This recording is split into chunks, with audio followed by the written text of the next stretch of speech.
full-time mage, I have a traveling panda. Greetings, fellow multiversal adventurers. It's an honor to have you back in this saga that has us all hooked. Official channel statement, this story is 100% epic fiction, so please don't attempt real magic, the results aren't guaranteed and insurance won't cover it. The rights to this masterpiece belong entirely to its brilliant original author, we are just a barge sharing it with you. Do you want to keep being part of this amazing community? Join our ninja army of subscribers on YouTube and give this content a like. And for true fans, our Patreon has exclusive ninjutsu waiting for you. Chapter 26 Crushing Your Magical Dreams with One Hand.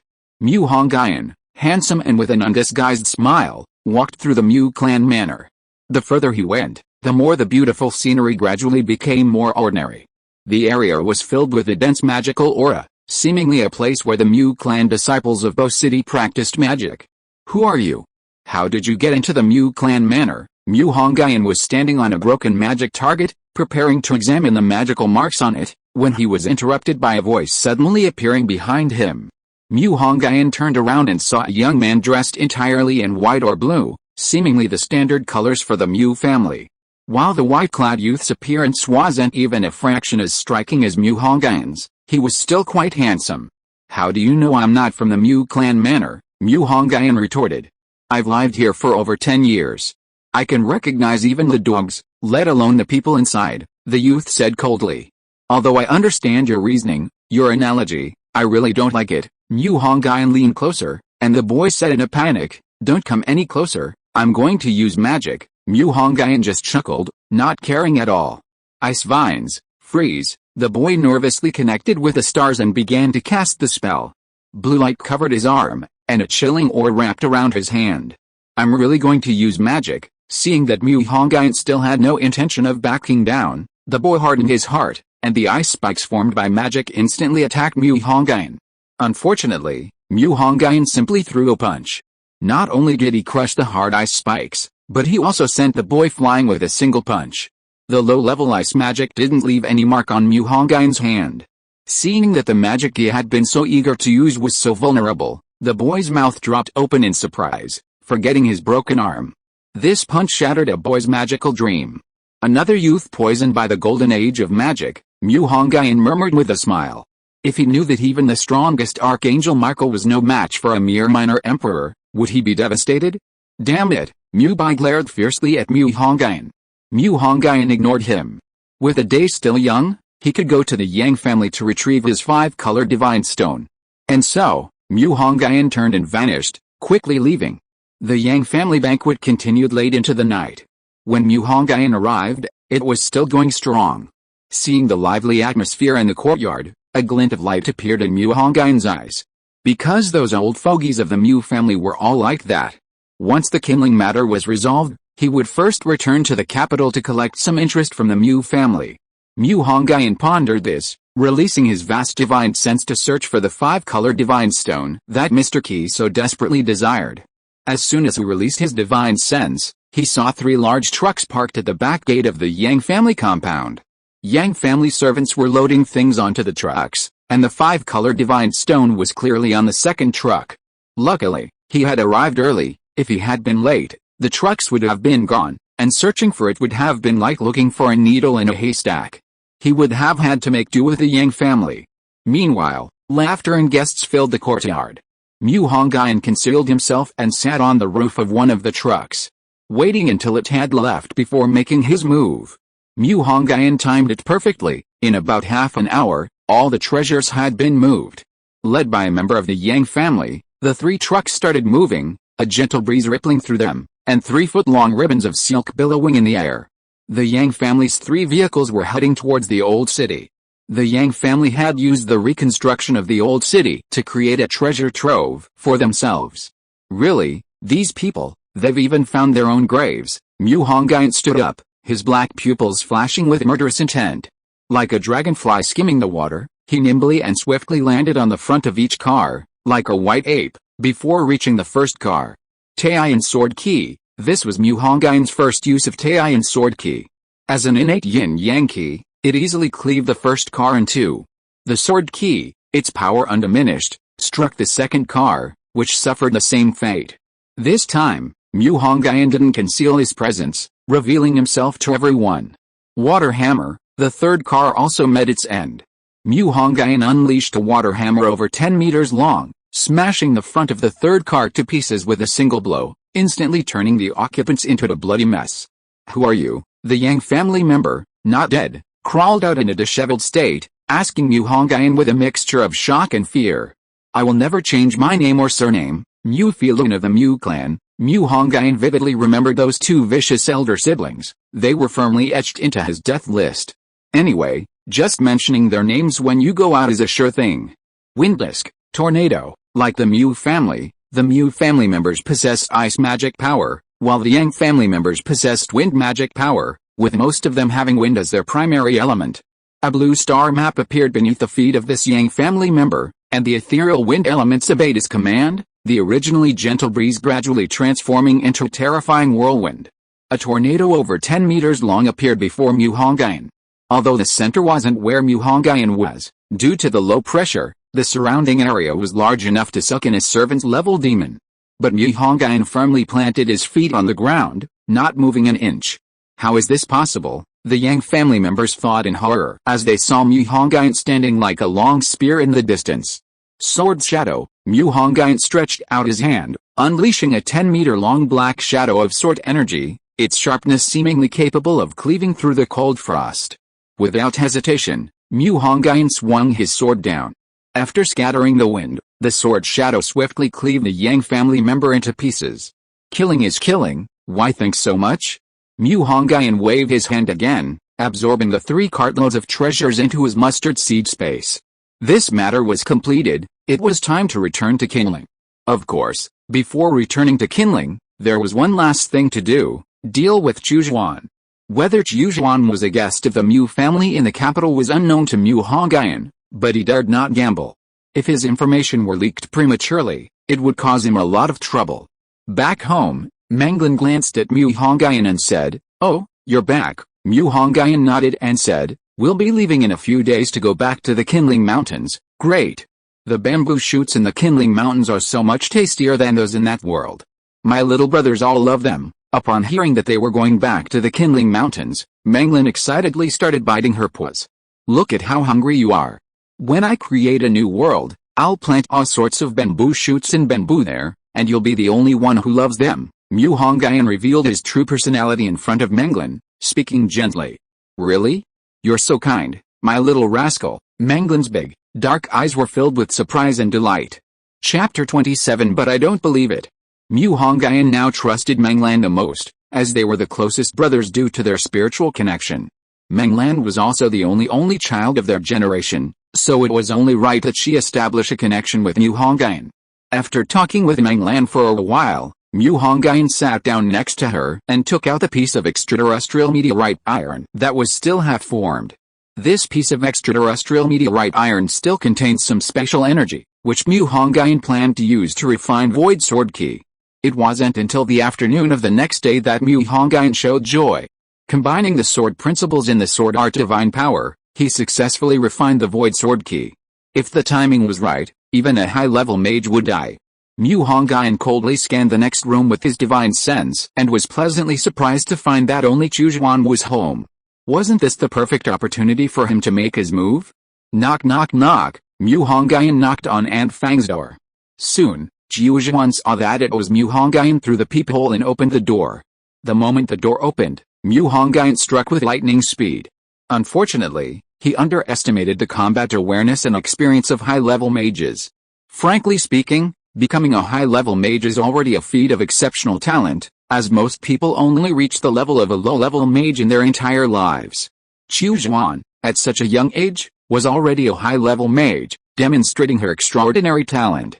A blue light shimmered on Zhan's jade-like feet, clearly indicating she had cast a low-level wind spell, Wind Track. "What do you want to do?" Zhan's eyes were filled with lingering fear. If she hadn't sensed the killing intent beforehand, she would probably be on the ground already.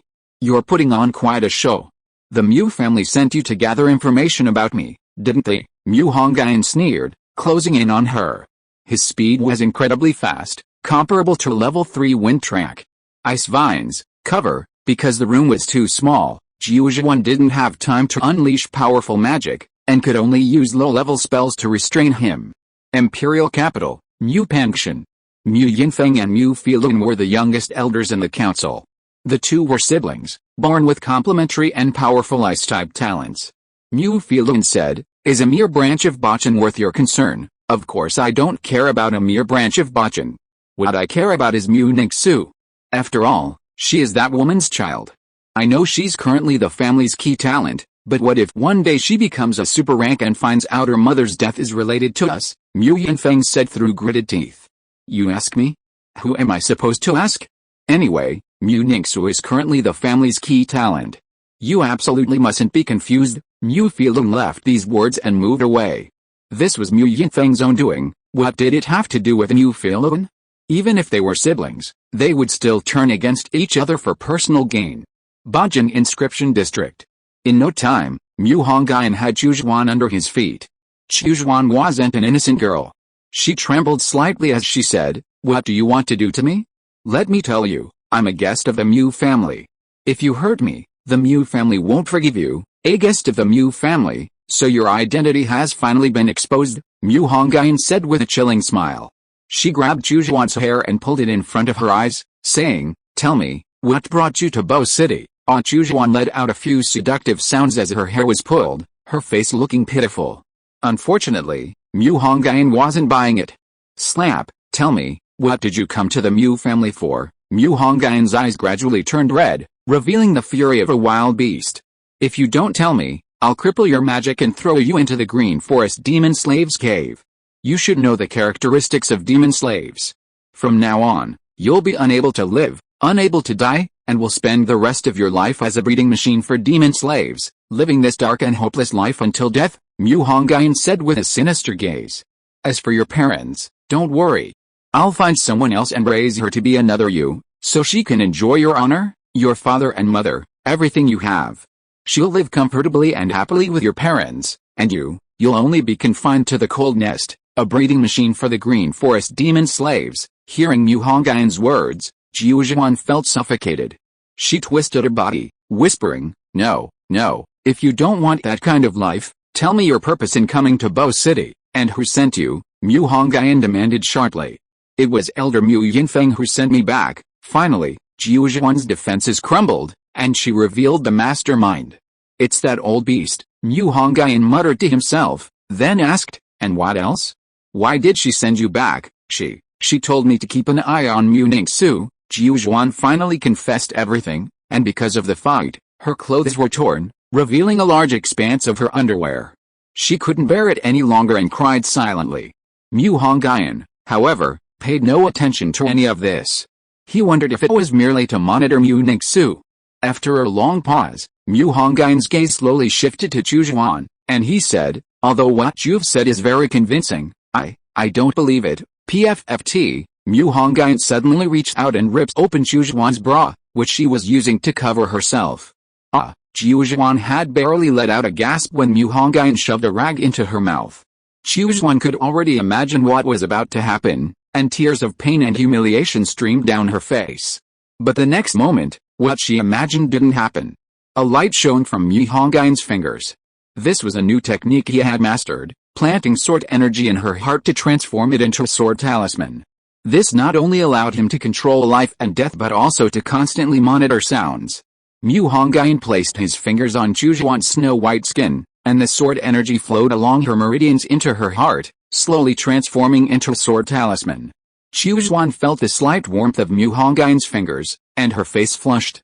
"What a wanton woman," Mu Hongyun thought with disgust. With a thought, Mu Hongyun activated the sword talisman he had planted.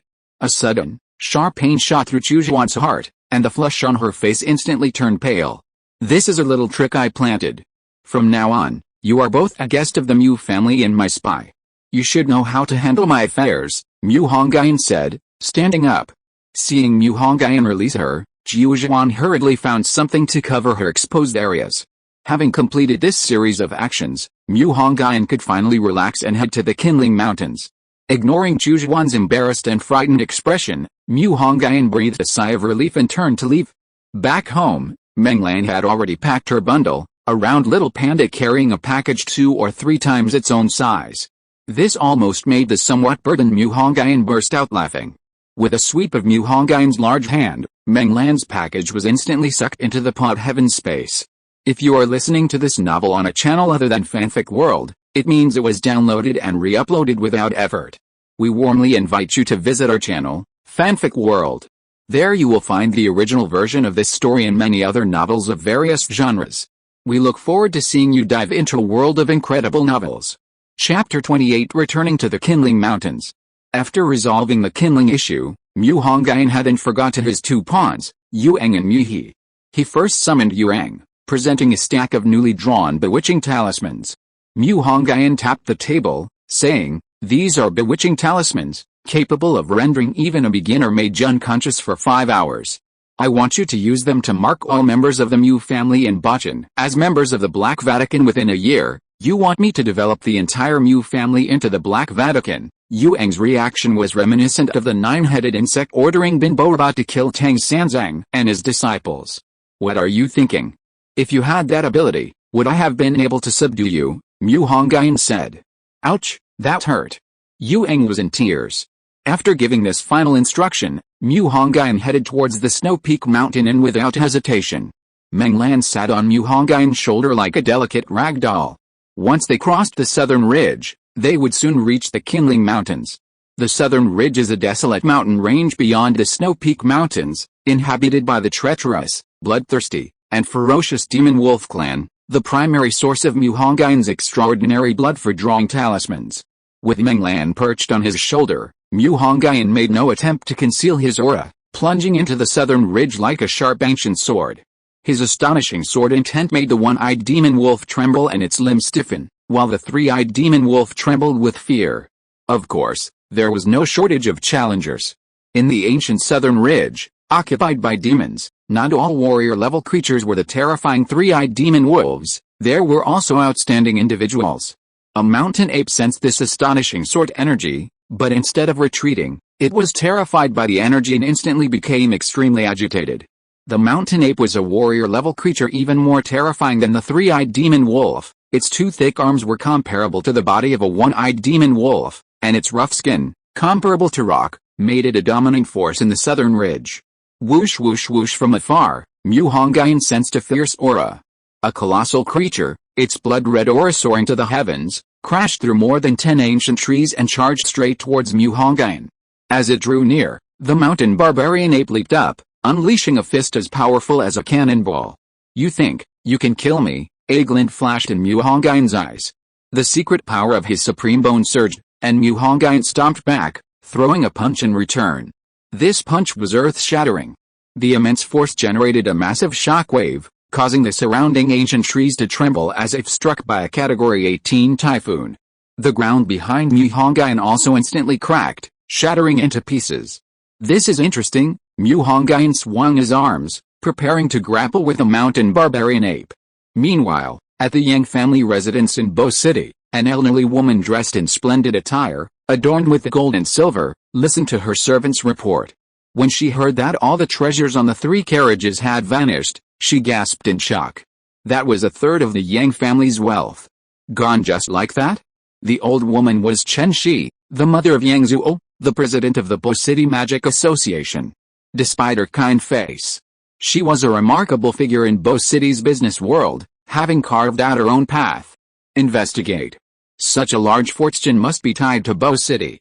Keep a close eye on the shops below and see who will make a move. While the loss of such a large sum left the old woman somewhat disoriented, she hadn't completely lost her composure. The head of the Mu family, another prominent family in Bo City, lacked the old woman's composure. His eyes red-rimmed, like an angry porcupine, he summoned everyone from the Mu family manor, except for Mu Ningsu. "A servant bullies his master. A servant bullies his master," Mu Huan muttered repeatedly. The treasure trove under his bed was his dowry for his beloved daughter, and now, overnight, it had all vanished. That was comparable to half of the Mu family's wealth. Who wouldn't be heartbroken? Mu Huan's eyes were red, and even Mu and Yuang stood below with their heads down. "Tell me, where did all the treasures go?" Mu Huan roared. Meng Lan looked at Mu Hongyun with disdain and said, "Shameless." Mu Hongyun said indignantly, How am I shameless? Meng Lan said in a childish voice. Weren't you going to wrestle with it? How could you use swordsmanship? Mu Hongyun said innocently. Five-finger fist heart sword. Just tell me if it has the word fist in it. Meng Lan didn't respond anymore and went to find a place to get some green rice dumplings. Go downwind, Mu Hongyun shouted while dissecting the mountain ape. Ugh, Panda green rice dumplings don't smell bad, Meng Lan, who had disappeared somewhere, replied. After dissecting the mountain ape's chest, a pool of golden blood appeared at the heart. It was strange blood. Sure enough, when Mu Hongyun sensed its powerful blood energy, he had a premonition that it would burst out with strange blood. Mu Hongyun took out a jade bottle, inside which he had carved out a small space, turning it into a miniature object. The strange blood, still belonging to the water category, was guided by Mu Hongyun to flow upstream and enter the small bottle on its own. He then took out a cloth bag, undoubtedly another miniature object, used to store the corpses of demons. Help me, a monster is going to eat me. Suddenly, Meng Lan's childish voice rang out. Mu Hongyun's killing intent surged. Who dared to eat my little one? Did they have a death wish? Mu Hongyun drew his sword and went, then saw the enormous monster behind Meng Lan. It was a true monster, unlike the general level monsters that were only 10 meters tall. Its head alone was tens of meters high. It was a giant wolf with 2 horns on its head, and not only that, it also had 2 broad wings on its back, stretching hundreds of meters from head to tail. Mamoer, how did you provoke it? The moment Mu Hongyun saw this creature, he knew it was beyond his capabilities. He reached out and put his arm around Mamoer's shoulder, then turned and began his furious charge. A demon at the commander level was vastly different from a general or servant. Mu Hongyun's invisibility was easily broken by the winged wolf, as the wolf could remember his scent. Now, Mu Hongyun could only take out the golden snow feather given to him by Qingyun and use it to summon his sister. As for why he didn't use the heavenly tribulation light at full power, Mu Hongyun scoffed. He wouldn't easily allow himself to become exhausted. As Mu Hongyun crushed the golden feather, a golden light shot out from it, heading towards the Qinling Mountains. Water dragons roar, seeing the winged wolf raise its massive claws, preparing to strike. Mu Hongyun used his water drinking technique to command the water elements in the air, forming a huge water dragon that suddenly crashed into the winged wolf's body. Although the water dragon was ferocious, it was still insufficient to stop the winged wolf's advance. But was this truly all Mu Hongyun could do? Chapter 29. A single palm strike is the might of heaven. The water dragon whipped its tail, severing 2 ancient trees over 100 meters long, which crashed down onto the winged wolf. The winged wolf, in pain, revealed its ferocity, exhaling a malevolent wind. Anyone touched by this wind would suffer dizziness at best, and soul obliteration at worst. Gentle breeze, Mu Hongyun unleashed a sword technique. This technique was neither grand and sweeping nor ethereal, it followed a subtle and gentle style. This was one of the 4 sword techniques he had learned after the 5 fingers fist heart sword. These 4 techniques were, gentle breeze, bright moon, flowing fire, and white lake. The sword wind surged, countering the winged wolf's malevolent wind, but unfortunately, the difference in quantity was too great. The gentle breeze sword aura could only temporarily block it, not completely neutralize it. Now, Mu Hongyun prayed that Miss Qingyun would arrive quickly. Meng Lan grabbed Mu Hongyun's hair, bouncing on his shoulder. Speak of the devil, and he appears. Mu Hongyun flicked his wrist, a sword shadow severing 3 giant trees in an attempt to stop the winged wolf. However, the winged wolf crushed the 3 ancient trees into dust with a single claw. Li, a slightly ethereal voice suddenly rang out in the sky. Mu Hongyun and the others looked up and saw only a snow-white flying goose. The winged wolf wearily raised its head, flapping its wings and taking flight. As the saying goes, 2 tigers cannot share one mountain. The southern ridge only had the winged wolf as its ruler, and now another ruler, the 5th demon, had suddenly appeared. How could the winged wolf tolerate this? Wind wound. This was a commander-level demonic skill imprinted in the bloodline of the wolf dog demon. An extremely explosive, towering tornado appeared, hundreds of wind blades accompanying the winged wolf. With a single thought, Wind Wound swiftly attacked the snow-feathered crow. Snow-feather clarity, snow-feather crow, in battle mode, blazed with fighting spirit. With a long cry, frigid ice elements rapidly gathered, forming a massive full moon above it. With an angry cry, the enormous, cold moon, like a falling meteor, streaked across the sky, heading straight for the wind wound unleashed by the winged wolf. Although both demonic techniques were at the commander level, Snowfeather Clarity was clearly superior.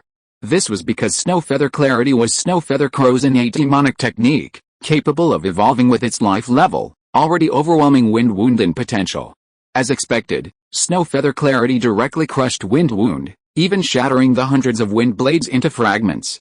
Finally, having consumed a considerable amount of demonic power, Snowfeather Clarity slammed into the winged wolf, slamming it back to the ground. Having defeated the winged wolf, Snowfeather Crow immediately let out an excited cry. Sister Kingaya, we're here. Mu Hongyun stood on a branch of an ancient tree and waved to Zuayu Kingaya. Upon seeing the man and bear, Zuayu Kingaya's eyes lit up. Without any movement, a flash of silver light appeared, and Mu Hongyun and Meng Lan were on its back.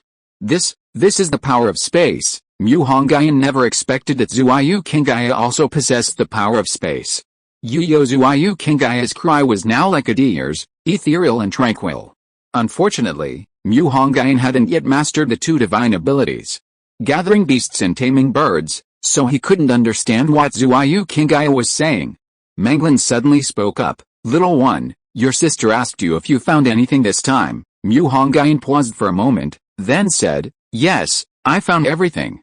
Now let's go find Mr. Qi." After relaying the message to Mu Hongyun, Meng Lan chatted with Zuayu Kingaya herself. This flight took longer than the last, and Mu Hongyun adjusted himself on the back of the snow-feathered crow for quite a while before reaching the outer edge of the Qinling Mountains. Upon arriving at the Qinling Mountains, the unfamiliar auras of Mu Hongyun and Meng Lan were clearly sensed by the patrolling feathered demons, but they dispersed upon seeing the snow-feathered crow, their supreme commander. Just as Mu Hongyun relaxed, a colossal demon, blotting out the sky, suddenly appeared above the snow-feathered crow. Moshin Feather Lord. Mu Hongyun's pupils dilated sharply. As the first monarch-level demon he had ever encountered, he naturally remembered it vividly. At this moment, Moshin Feather Lord stared down at the snow-feathered crow. As the Qinling Grand Inspector bestowed by the Feather Emperor, it had long harbored resentment towards this weak yet favored feather demon. This time, even if it couldn't kill it, it would definitely pluck all its feathers and make it lose face in the Qinling Mountains. Moshin Feather Lord only thought this, it hadn't yet taken any action. Suddenly, a colossal hand descended from the sky, dwarfing even the several thousand-meter-long body of the Moshin Feather Lord. The palm lines were visible to the naked eye. "Get out of the way," a divine voice echoed through the sky, causing countless demons in the Qinling Mountains to look up in awe. A single palm strike wielded heavenly power. What immense strength! With a gentle wave of the golden hand, the Moshin Feather Lord was slammed to the ground. Even its sturdy wings couldn't withstand the attack. That voice, "It's Mr. Qi." Mu Hongyun stared at the colossal hand, his face filled with shock. Upon hearing the vast divine voice, he realized with a start that it was indeed Mr. Qi's voice. Previously, Mr. Qi had only stated he was at the Supreme Monarch level, and Mu Hongyun had assumed the difference between a Supreme Monarch and a Great Monarch was insignificant. But seeing this colossal hand, Mu Hongyun realized the difference was immense. The Great Monarch level Moshin Feather Lord couldn't even withstand a single blow from Qi Daochin.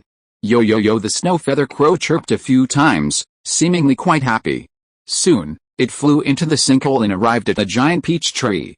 Mr. Qi was still sitting under the stone table, drinking tea, just as he had left.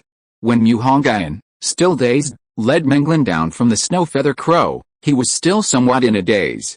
Mr. Qi's strength was truly astonishing. One palm strike was enough to unleash the might of heaven. Mr. Qi should be considered the number one person below the Emperor.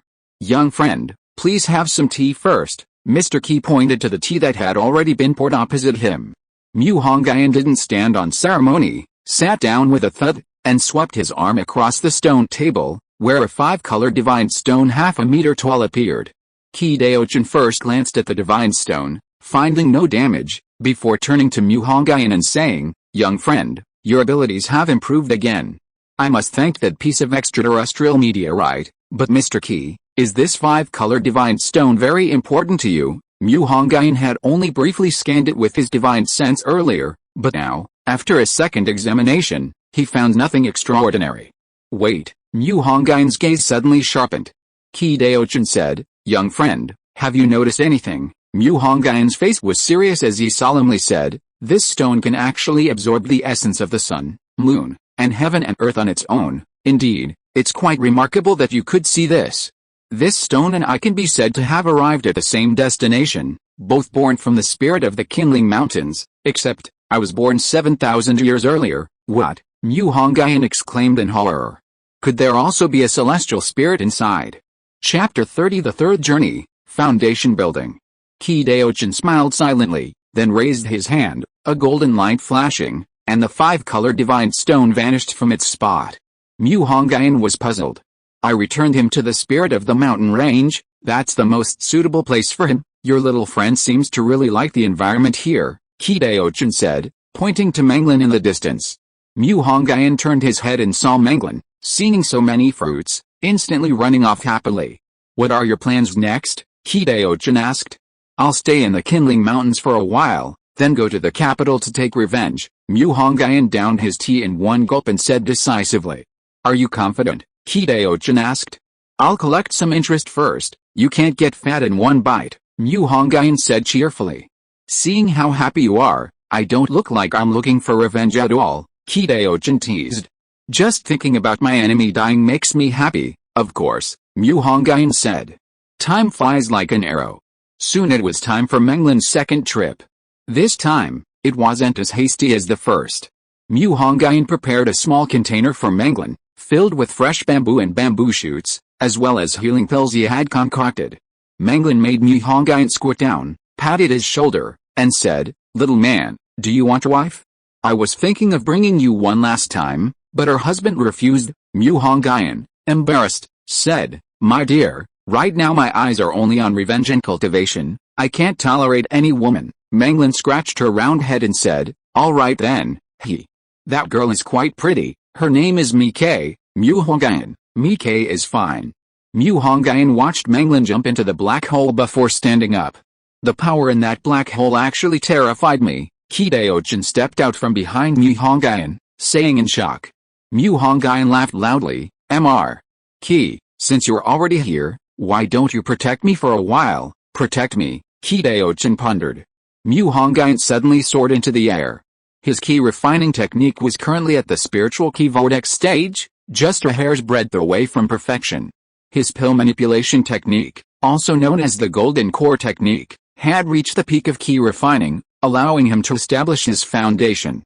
As Hongyun released his internal energy, the clouds in the sky automatically gathered together, forming a massive thundercloud. The heavenly Dao of the magic world, although he had never seen this aura before, it felt familiar, and he unconsciously moved. Hongyun took out a foundation establishment pill refined using half of the Mu family's resources, swallowed it in one gulp, and looked up at the heavens. For no apparent reason, Qi felt a pang of fear, which greatly shocked him. He knew that in recent years, apart from mid-level emperors, few things could cause such a pang of fear. Standing on the Qinling Mountains, even a minor emperor was a force to be reckoned with for him. This was the confidence derived from the Holy Spirit of heaven and earth. But now, the dark cloud appearing above his head actually made him feel fear, like seeing his father. The foundation establishment tribulation is the easiest tribulation. However, this time it might not be so easy, because this is the first time the heavenly Dao has encountered such a situation, and it will have to handle it personally. The immense medicinal power of the foundation establishment pill surged into Hongyun's body, and Hongyun focused entirely on refining the medicinal power, preparing to break through to the foundation establishment realm. Qi, after sensing the aura above the black clouds, stood far away. This damn thundercloud striking him was like a father beating his son. Deep within the Qinling Mountains, a colossal being opened its chaotic eyes, gazing at the thunderclouds in the sky, and murmured in bewilderment, The Emperor's calamity? No, it seems too weak. Why is there divine might above this colossal being, a member of the Feather Clan, whose aura surpassed even that of the Feather Emperor, stood atop an ancient tree. She slowly opened her godlike, indifferent eyes, and said in a gentle, somber voice, I've already sent the child, Yuzhou. If it's a rare treasure nurtured by heaven and earth, have that child bring it to heal your wounds. The colossal being, its aura weakened, remained silent for a moment before its deep voice resounded, I can sense my time is running out. If that item is useful, it will also help you with your future emperor's calamity. It shouldn't be wasted on me. My demise this time may take 10,000 years to recover." As it spoke, the deep voice chuckled bitterly. The fragrance emanating from the place where Mu Hongyun underwent his tribulation was comparable to that of a spiritual fruit that takes 1,000 years to ripen. Because of that hint of divine might and fragrance, all the demons of the Qinling Mountains turned their attention here, driven by a thirst for evolution in their bloodlines. Li as several Feather Clan Grand Lords soared into the sky, countless lesser demons followed behind them. Even the Snow Feather Crow joined in the fun behind the Feather Emperor, the Phoenix. Several powerful Grand Lords, including the Qinling Grand Prosecutor, the Moshan Feather Lord, the Western Ridge Overlord, the Silver Sky Lord, the Wind Valley's leader, the Storm God Feather, the Night King Crow Clan's leader, the Black Feather Earl, and the Lightspeed Falcon, also flew away. Qi Daojin, guarding Mu Hongyun at a distance, rubbed his temples and said, "They're really causing me trouble." The demon Grand Lords below spoke in their demon language. If these lords were all subordinates of the Feather Emperor, it would be fine, but unfortunately, among the lords present, only the Moshan Feather Lord and the Storm God Feather belonged to the Feather Emperor's faction. The rest either did not acknowledge the Feather Emperor or harbored other intentions. Before the Feathered Lords even approached, they sensed Qi Daojin's aura below. Before they could react, a demon race whose aura was far more powerful than any of theirs flew overhead, a dazzlingly beautiful and domineering purple figure. Although some of the demons didn't acknowledge the Phoenix, it was undeniable that the Phoenix possessed the strength of a supreme monarch, surpassing them all. Qi Daojin, what is that? Even the Feathered Emperor Phoenix stopped and asked after seeing Qi Daojin's location. You've seen it before, Phoenix, Qi Daojin replied slowly. I've seen it before. The Phoenix tilted its head in a human-like manner, then flames instantly ignited in its purple pupils, its demonic skill, Purple Spirit Demon Eye. Through this skill, it saw the situation inside. Human? Human? How could a human possibly? The Feathered Emperor Phoenix was deeply shocked. She couldn't understand how humans, who were inherently countless times weaker than them, had the right to receive the favor of the heavens. Little Yeshiro, nothing is impossible. It's just a matter of timing and fate, Qi Daojin said softly. Speaking of which, humans and demons are different paths leading to the same end. Demons can evolve, so logically, humans should be able to evolve too. That makes sense, but such a situation has never occurred in thousands of years. After this human awakens, take him to meet our ancestors, Yu Hu and Yeshiro couldn't help but plead. Of course, I also want to meet those two venerable elders, Qi Daojin readily agreed. Chapter 31 The Three Pure Ones Primordial Seed. With the protection of the two supreme beings, Qi Daojin and Yuang Yezero, the other great demons of the Feather Clan dared not approach. Mu Hongyun, who had entered the Foundation establishment stage, was unaware that he had nearly triggered a massive demon riot in the Qinling Mountains. Mu Hongyun was completely absorbed in Foundation establishment. In this state, it was as if a heavenly processor had been activated, and the world became clear and bright. The three technical divine abilities, sword technique, stone boiling, and talisman water, became much easier to understand in this state. Thunder rumbled and lightning exploded in the sky, and powerful lightning flashed within the abyss like cloud vortex, each strike causing the demons on the ground to tremble in their minds. Mu Hongyun, suspended in midair, suddenly opened his eyes, a sharp light flashing within them. The lightning in the sky seemed to sense something, crackling and eagerly preparing to strike the ground. I firmly believe that useless grass doesn't grow on the earth, and useless people don't emerge from heaven. Mu Hongyun looked up at the sky, and a bolt of lightning as thick as a bucket struck down, aimed directly at his crown chakra. Flowing fire, facing the white dragon-like lightning, Mu Hongyun calmly unleashed the flowing fire sword key. Since ancient times, there has been a saying that heavenly lightning strikes the earth's fire. The crimson flowing fire sword key, wrapped around the white dragon heavenly lightning, struck a 10-meter-high boulder in the distance. In an instant, it shattered the boulder into powder, its power undiminished, leaving a large crater in the ground. The lightning was channeled into the earth, causing even the demons in that area to feel a tingling sensation. After the white dragon heavenly lightning struck, another bolt of heavenly lightning appeared. The bright moon sword technique, like the bright moon rising from the sea, sent strands of silvery light falling, a collection of cold sword ki. Wherever Mu Hongyun's sword pointed, the sword ki bright moon swiftly collided, scattering light across the ground. The white lake sword technique and the gentle breeze sword technique followed in quick succession. Finally, just as everything calmed down, a dazzling purple lightning bolt suddenly descended. Such a deadly move terrified even some commander-level demons. Golden robe, beneath the heavenly lightning, sword intent erupted, wisps of pure white sword energy draped over Mu Hongyun's body, making him appear as if he were wearing the golden robes of an ancient king.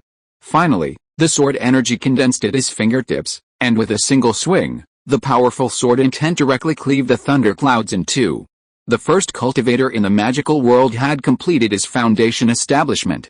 Beyond the world was a plain, beyond the plain was the void, and beyond the void was the chaos sea. A faint voice echoed from the chaos sea. A mid-level world, yet an open-source creator appears. The ancestral hall is added to this list. A ball of light was thrown into the chaos sea by that supreme and majestic figure, enveloped by the waves, its whereabouts unknown. On the Qinling Mountains, Mu Hongyun's tribulation took a full 3 days, while Qi Daojin, the Feather Emperor, and the various Feather Clan demons waited for 3 days. After the thunderclouds dissipated, a beam of ethereal light pierced through the heavens and successfully entered Mu Hongyun's body. Dark clouds pressed down on the city, threatening to crush it. Armor gleamed in the sun, like golden scales unfolding. Mu Hongyun had benefited greatly from this foundation-building exercise. Not only was his body strengthened again, but he also comprehended the sword technique golden thread robe. Furthermore, the heavenly treasure he received this time was neither a precious body nor a bloodline, but the far more powerful and domineering Three Pure One's primordial seed. The Three Pure One's primordial seed contains the divine powers and strength of the Three Pure Ones, assimilating into his entire body. Upon advancing to the Mahayana stage, it can transform into the Three Pure One's Dharma body, directly entering the golden immortal realm. And just now, Mu Hongyun had learned another divine ability, medicine. The medical divine ability is a celestial method that uses medicine to enter the Dao, encompassing various immortal techniques of medicine. After tidying up, Mu Hongyun calmly landed from the air and said, "Thank you, Mr. Qi, for protecting me." Qi Daojin smiled indifferently and said, "Young friend, you've caused quite a stir this time. The entire Qinling Mountains should know that you're comparable to walking medicine, isn't it because of you, Mr. Qi? Otherwise, I wouldn't be able to focus on foundation establishment so confidently." Mu Hongyun then looked at the Feather Emperor and the several great demons behind him, a pure white light flashing in his eyes. The Feather Emperor's gaze was relatively calm, but the greedy looks on the faces of the Silver Sky Lord, Black Feather Earl, and Lightspeed Falcon were completely undisguised. The last family to dare humiliate Mu Hongyun like this was the Mu family. Mu Hongyun thought to himself, killing a family might be troublesome, but killing a monarch was far too easy for him. "Young friend, let's go. I'll take you to Baba Mountain to meet two senior figures in the Qinling Mountains," Qi Daojin said, stepping forward and supporting Mu Hongyun's shoulder. "Old, senior? Could it be that they've lived even longer than you, Mr. Qi?" Mu Hongyun exclaimed, speechless. "Those two old seniors have survived since ancient times." Ancient times? Mu Hongyun was shocked, as if he had realized something, and then looked at Qi Daojin in astonishment. Mr. Qi nodded and said, "That's right, just as you think, totem. Totem. Totem." Mu Hongyun couldn't think of anything else besides a totem that could have survived since ancient times. Moreover, judging from Mr. Qi's words, this was a totem that had survived since ancient times and had never been reborn. It was definitely a holy totem level. Only holy totems could have such a lifespan. Qi Daojin supported Mu Hongyun's shoulder, and with just one step forward, the world changed instantly, and yin and yang reversed. The two appeared in a pitch-black space. Qi Daojin said loudly, "Seniors, it's been a long time, a human? How can this human possess the might of heaven?" A resounding voice echoed in the darkness, its deep, cold tone tinged with doubt. "Senior Huanayu, he is the one who just aroused the might of heaven," Qi Daojin said calmly, showing no fear that the two elders would swallow Mu Hongyun whole. How could a mere human attract the might of heaven? The owner of the voice still seemed somewhat incredulous. Buzz! Suddenly, a tremendous light illuminated the space, instantly lighting up the entire area. Only then did Mu Hongyun realize that he was surrounded by a gigantic tree hollow, large enough to easily accommodate two emperor-level behemoths. The golden light originated from a golden halo above, and Mu Hongyun finally saw the owner of the voice. It was a towering, seven-colored rooster, tens of thousands of feet tall.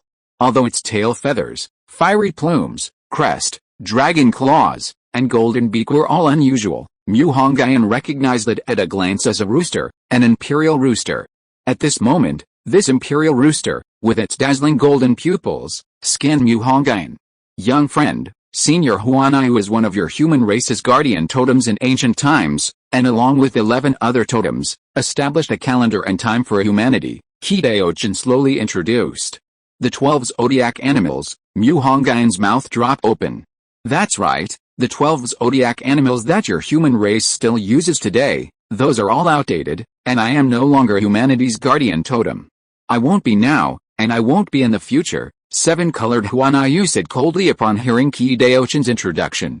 Chapter 32 The Mu Family, Let's Get Rich. Betrayal happens all the time, not just millions of years ago. Look at humanity now, betrayal is commonplace, Mu Hongyun suddenly spoke up.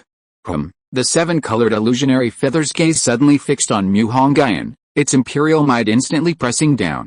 However, with the supreme bone and the three pure one's primordial seed, Mu Hongyun wasn't particularly afraid. Sensing this power, Mu Hongyun said, "Of course, I'm not saying this to take humanity's side. Because whether it's humans or demons, wherever there's profit, there will be betrayal. There's an old saying in Yanhu that you should know, the most ruthless are those in the imperial family. Before that supreme position, even blood relatives are useless." The seven-colored illusionary feather didn't continue, but silently withdrew its oppressive aura. So young, yet speaking with such an old-fashioned air, a deep voice suddenly appeared in the bright tree hollow, like rumbling thunder. Suddenly, a pair of hazy eyes appeared on the hill behind Mu Hongyun. At first, Mu Hongyun thought it was just a tall mountain peak, but he didn't expect it to be the head of a colossal beast. This colossal beast straightened its spine with great difficulty, like a towering mountain rising from the earth's crust, standing before him. The ancient beast leaned against a thick tree wall, its body covered in mud, moss, and rocks. Although its aura was magnificent, Mu Hongyun could sense that its life force was almost fading, and its whole body exuded an aura of decay. "Are you injured? Or poisoned?" Mu Hongyun suddenly asked. "Isn't this all the work of you humans colluding with that stinking snake in the west?" Seven-colored illusionary feather said coldly. "The stinking snake in the west? Medusa?" Mu Hongyun asked in bewilderment. "No, Medusa appeared much later than the ancient times, it's the Hydra," Qi Daochen corrected. "No wonder. I saw that although the senior totem possessed a powerful and imposing aura, he was actually on his last legs," Mu Hongyun said, shaking his head. "You could sense that?" the mountain giant ape asked in shock. "You're really lucky to have met me at this time. Otherwise you really would only have a few years left to live." As soon as Mu Hongyun said this, the gazes of two emperors and one supreme being instantly fell on him. A suppressed aura appeared in the tree hollow for the first time, and even Mu Hongyun, with his formidable physique, felt a little short of breath. "Young friend, don't joke around. Even dragon energy didn't work, and Senior Ape has also used many powerful medicines, but none of them have been effective." Qi Daochen quickly came to Mu Hongyun's rescue, knowing that Emperor's jokes were not for ordinary people. "That's because your thinking has gone astray," Mu Hongyun said bluntly. Seven-colored illusionary feather swept across the area with a cold gaze, its seven-colored divine light instantly locking onto the entire space.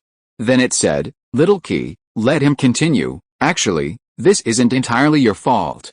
Most beings in this world probably believe that poison must be cured with medicine.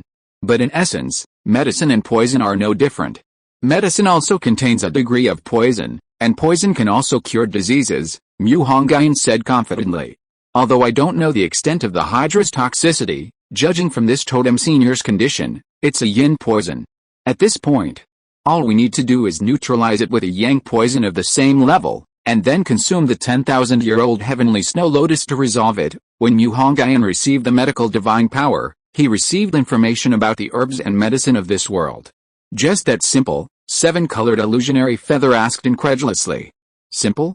Even emperor-level yang poison is difficult enough, and the 10,000-year-old heavenly snow lotus, I've heard, hasn't appeared on the summit of Heavenly Mountain for thousands of years," Mu Hongyun said, shaking his head. "The emperor-level yang poison is alright, but this heavenly snow lotus," Qi Daochen frowned, his face bitter. "Coincidentally, I heard, the Mu family in the capital possesses a 10,000-year-old heavenly snow lotus." At this moment, Mu Hongyun finally revealed his true intentions. "That's right, Such a divine object is hidden away by the Mu family like a pearl cast into a dark room, which also allows the Mu family to repay the debt of thousands of years on behalf of the human race. A hint of joy finally appeared in Qi Huanyu's voice. This child speaks with reason. Now that we have a solution, I will first retrieve the Yang poison, and then retrieve the 10,000-year-old heavenly snow lotus, Qi Huanyu said resolutely. Qi Daochin patted Mu Hongyun's shoulder and said, You. With one step, the world seemed within reach. Qi Daochin carried Mu Hongyun back to the ancient peach tree. Shrinking the earth to an inch, the world seemingly within reach, this was the epitome of this. Qi Daochin seemed to sense Mu Hongyun's thoughts and explained, I can only use this ability within the Qinling Mountains. Mu Hongyun hesitated for a long time, but decided to wait until he returned from the Mu family to tell Mr. Qi about the principles of the 5 elements. In Bo City, the summer night was unbearably hot. Mo Fan sat shirtless on a straw mat, with only an electric fan whirring beside his bed. Because he had awakened the fire element, he was actually immune to this temperature. But tonight, for some reason, his inner fire was raging. Avoid arrogance and impatience, eliminate distracting thoughts. Just as Mo Fan was about to end his meditation, a voice belonging only to a long-legged, busty mature woman suddenly appeared in his ears. Who? Mo Fan instantly opened his eyes, looking around warily. I am here. At this moment, Mo Fan noticed that a little mudfish pendant in front of him was emitting a faint light. Little mudfish, Mo Fan grasped his pendant, which looked like something from a street stall. Insolence. I am the Azure Dragon, the mysterious voice spoke angrily, and then a deafening dragon's roar suddenly appeared in Mo Fan's mind. Mo Fan seemed to see a colossal azure dragon, tens of thousands of feet long, soaring in a chaotic world. A stream of consciousness cheat? A cheat like Grandpa? Battle through the heavens? In an instant, Mo Fan thought of many things, and then immediately realized, was his legendary life about to begin? I know, Sister Azure Dragon, I was wrong. Mo Fan was slightly intimidated by the Azure Dragon's soul and immediately begged for forgiveness. Lord Azure Dragon, have you been residing in this pendant all along? Mo Fan could only think of little mudfish and could not think of any other words for the moment, so he could only say this. Right now, only a trace of my soul has been revived. I thought that by the time I was revived, you would at least have reached the super level cultivation, but I was awakened too early, and you are still only at the initial level, the Azure Dragon said with some regret. Boss Azure Dragon, I also want to cultivate quickly, but I have 2 magic systems, and I can't cultivate them simultaneously, Mo Fan said bitterly. It's alright. Besides being my totem artifact, the Azure Dragon pendant is also a high-grade magic cultivation artifact. As long as you feed it resources, its grade will gradually recover, Azure Dragon comforted Mo Fan. Well, since I woke up early, it must be fate's arrangement. I'll pass on to you a set of Azure Dragon meditation techniques. During meditation, you can also temper your spiritual power, and at advanced levels, you can meditate on multiple magic systems simultaneously. The Azure Dragon's remnant soul personally bestowed upon Mo Fan this little cheat code he had made. Mo Fan secretly praised himself. His cheat-like life was about to begin. Please vote with more recommendation tickets and monthly tickets, my dears. The poor kid is so pitiful. Chapter 33 The Demonic Energy of Cursed Blue. During these past few days, Mu Hongyun not only raised his key refining technique to the late stage of the spiritual key vortex, but also consolidated his golden core technique. The 3 pure ones Yuan seeds unlocked the following divine abilities at the foundation establishment stage: Heaven-Splitting Palm, 5 Mountains Great Handprint, and Sword of Destiny. The Heaven-Splitting Palm is a divine ability inherited from the Jade Pure Heavenly Venerable, requiring a strong body to use. The 5 Mountains Great Handprint is a divine ability inherited from the Supreme Pure Heavenly Venerable, requiring the collection of the root energy of the 5 mountains to fully master. The Sword of Destiny is a divine ability inherited from the Upper Pure Heavenly Venerable. By annihilating an opponent, one can absorb their life force, strengthening one's own. Cheers, Mu family. These divine abilities of mine are all for you. Suddenly, a strange black hole appeared in front of Mu Hongyun, and the round, plump Meng Lan rolled out of it. At the same time, the mysterious space within Mu Hongyun's body resounded, but Mu Hongyun had no time to concern himself with it. He stepped forward to check on Meng Lan, only to find that she had sat up on her own, completely unharmed. Meng Lan did a backflip to her feet, patted the dirt off her bottom, and looked at Mu Hongyun's dangling hands with a puzzled expression. "What do you want to do?" she asked. "I thought something had happened to you when I saw you gurgle out of that black hole," Mu Hongyun said. "This prince is tired and doesn't want to talk," Meng Lan said, wiggling her bottom as she entered her own little hut. Only then did Mu Hongyun have a chance to see what Meng Lan had brought back from her trip. His mind entered the mysterious space, and the mysterious voice reappeared, golden runes appearing in midair. "Your traveling panda Meng Lan has returned. Traveling panda has brought you a purple item, the demonic energy of the moon demon." Traveling panda's status: exhausted, slightly worn, dozing. Traveling panda's next trip: 2 months, the demonic energy of the moon demon. Why did those words sound so familiar? Mu Hongyun suddenly remembered an anime he had watched in his previous life. Among the 8 demons in Jackie Chan adventures, the moon demon Zhan is the eldest, possessing powerful abilities such as controlling gravity and the moon. He is also the only demon whose domain is the entire vast cosmos, never daring to touch Earth.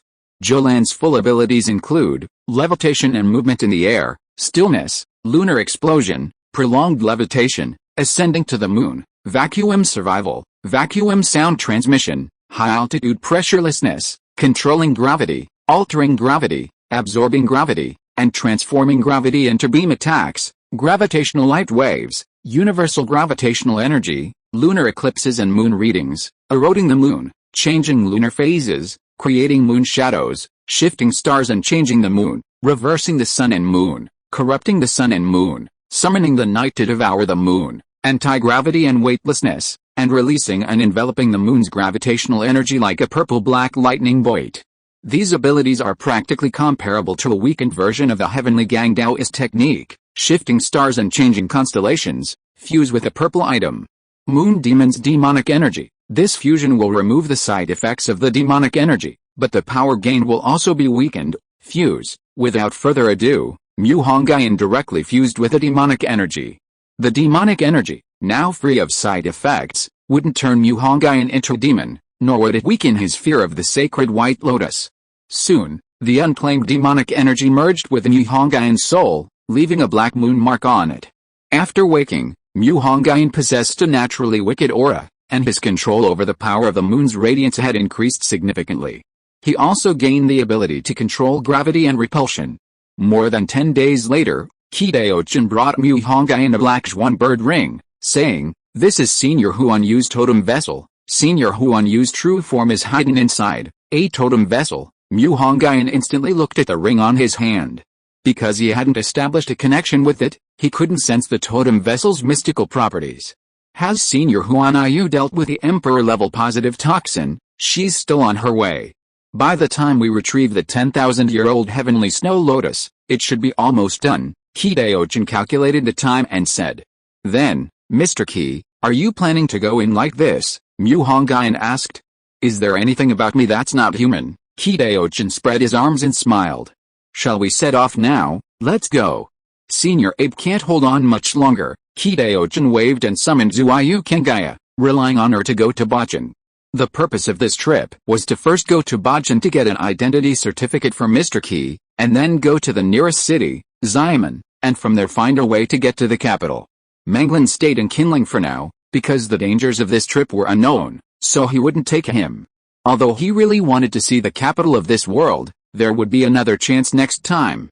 Outside the Snow Peak Mountain Post Station, Mu Hongyun's figure appeared again, but this time, he was accompanied by a man of extraordinary bearing and refined learning. Qi pupil-type demonic skills were extremely powerful. He saw through the security perimeter of the post station at a glance. Even the attacks of commander-level demons couldn't withstand them. He didn't say much about humanity abandoning the evolutionary sequence in favor of the magic sequence. After all, humanity's situation had indeed been difficult in the past. The city guard on the wall wasn't Pan Lijian anymore, but a man with a square face. Mu Hongyun and Qi didn't linger at the hunter's market, but instead hitched a ride to Bo City. The driver was a kind-looking middle-aged man, his face full of wrinkles but brimming with smiles, and he was very talkative. "You two aren't father and son, are you?" the driver asked confidently after just one glance. "He's one of my juniors," Qi said before Mu Hongyun could answer. With Qi 7,000 years of experience, he quickly struck up a pleasant conversation with the driver. During their conversation, Mu Hongyun learned that the driver had a mage son who studied at Qinling Magic High School and was excelling academically. Unfortunately, Mu Hongyun hadn't yet mastered the key observation technique, otherwise, seeing the purplish-red aura above the uncle's head, he would have instantly guessed who it was. Mo Jiaxing could be considered one of the happiest fathers in the online novel circle. Not only did he not become a source of hatred for his son, but he also benefited from his son's success, going abroad to date beautiful foreign women. Compared to that, a certain Mr. Wang was so tragic.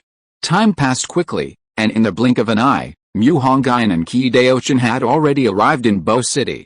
Mo Jiaxing went all the way, taking them directly to the inscription district. Qi Daochen calmly observed the surrounding skyscrapers, merely nodding to himself, without showing any particular surprise. Humans, indeed, are the most adept at finding joy in hardship. Mu Hongyun smiled upon hearing Qi Daochen's words and said, Mr. Qi, humans don't have lifespans as long as yours. Perhaps some truths that are extremely simple to you are things they could never understand in their entire lives. Chapter 34 One Punch Man appears in Xiamen Dream City. Mu Hongyun first took Mr. Qi back to the apartment he had purchased, and then used his divine sense to scan the apartment next door. He didn't find Zhu Zhuan, and her belongings had also disappeared. She must have left Bo City and returned to the capital. After returning to the apartment, Mu Hongyun first used a sword talisman to inform Mu He that they would meet at Xiangxiang Tower the next day. Are you going to stay here for a few days? Qi Daochen asked curiously. Mr. Qi, humans are no longer like the tribes of the past. Now, you need something called an ID card to travel, otherwise it will be very troublesome. But don't worry, I've already arranged for someone to help you get an ID card. It won't take much time, Mu Hongyun said. Then what is that place for? A brothel, Qi Daochen pointed to the brightly lit Volvo Plaza below the apartment. In his memory, only brothels were so brightly lit at night. Mr. Qi, Yanhu has already shut it down, it's not allowed to operate anymore. That's a shopping mall, a place where humans gather for entertainment, Mu Hongyun explained. Although Mr. Qi was learned and knowledgeable, he was still somewhat out of touch with the times because he hadn't left the Qinling Mountains for so long. I left the Qinling Mountains several hundred years ago. Back then, Yanhu was no different from ancient times. How can the changes in a few hundred years be greater than those in thousands of years? Mr. Qi smiled and shook his head. In Jackie Chan Adventures, the 8 demons' abilities are all demonic magic, so although Mu Hongyun had grasped these spells, he still needed to practice them slowly. The next morning, Qi Daochen went downstairs for a stroll like a retired old man. Mu Hongyun, on the other hand, didn't finish his cultivation until after 9 o'clock. After using a small cleansing spell, he went directly to Xiangxiang Tower. It's worth mentioning that although Yuang and Mu He had both been implanted with sword talismans by Mu Hongyun, they were unaware of each other's actions. Mu He was also unaware that Yuang had secretly marked the Mu clan members of Bachan with a black church's mark. It was morning, and the streets were bustling with people buying breakfast, sending their children to school, and riding tricycles to the market, a diverse scene. A few mages, fearing they would be late, used Wind Track to speed up their journey. Wind Track, a basic wind magic spell that gathers wind elements on the legs, granting wind-like speed. Wind magic is considered one of the best magic systems for development. At the basic level, it's a movement spell, at the intermediate level, an attack spell, and at the advanced level, a flight spell. Of the 19 magic systems that humanity has perfected, only wind magic possesses flight magic. Before the advent of winged magical artifacts, humanity lacked air superiority. Mu Hongyun walked through 2 small streets and finally arrived at Xiangxiang restaurant. As Mu Hongyun entered, before the waiter could approach, Mu He came forward to greet him. My lord, this way please. Mu He acted like a servant, guiding Mu Hongyun to the largest private room. Calling him a servant wouldn't be an exaggeration, even his life was in Mu Hongyun's hands. After what had happened before, Mu He was filled with awe for this unpredictable master. Those methods were not something an ordinary mage could possess. Has anything happened in the past few months? Mu Hongyun asked as usual.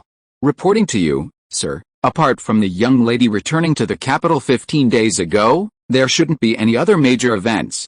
Oh, by the way, on the night you were collecting the treasures, the Yang family was also robbed. Mu He finished speaking, then looked up at Mu Hongyun's cold profile, trying to discern something. No need to guess. I took the Yang family's things too. Have you finished getting the identity documents I asked you to prepare? Mu Hongyun said coldly. Reporting to you, sir, it's already being prepared and should be ready by this afternoon. Sweeping over by Mu Hongyun's icy gaze, Mu quickly lowered his head again. Compared to before, Mu Hongyun now gave him the feeling of a lurking ferocious beast, the unintentional release of his aura making him unable to lift his head. Very good. Also, book 2 train tickets to Xiamen this afternoon, Mu Hongyun ordered. Yes, sir. Mu dared not disobey in any way. Perhaps because he was bullied so badly as a child, Mu Hongyun now felt a perverse pleasure in humiliating the Mu family's higher-ranking members or their mages. Those who were once high and mighty now had to bow their heads and live like dogs before him. Mu Hongyun lacked the magnanimity to forgive and forget, nor did he possess the saintly compassion to absolve his family of their grievances. He only knew that even the dogs kept by the Mu family were responsible for his miserable past. After Mu left, Mu Hongyun walked alone to the window, lit a cigarette, and watched the streets and daily life of Bo City. The Mu family of the capital had sent him to this place, intending for him to waste his life, but unexpectedly, one day he would be able to return and fight his way back. Mu Hongyun couldn't help but think back to the day he failed to awaken his magic. 3 years of snow and 8 years of ice, and this day had come so quickly. Xiamen was a large island city in southeastern Yanhu.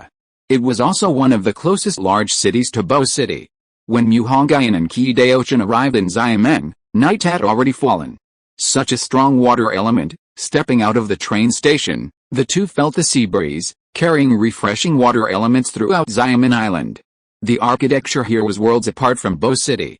Entering a large city, the number of mages had increased dramatically, no longer as rare as in Bo City. At least 1 in 10 people on the street was a mage. Mu Hongyun had been in this world for over 10 years and hadn't eaten seafood much.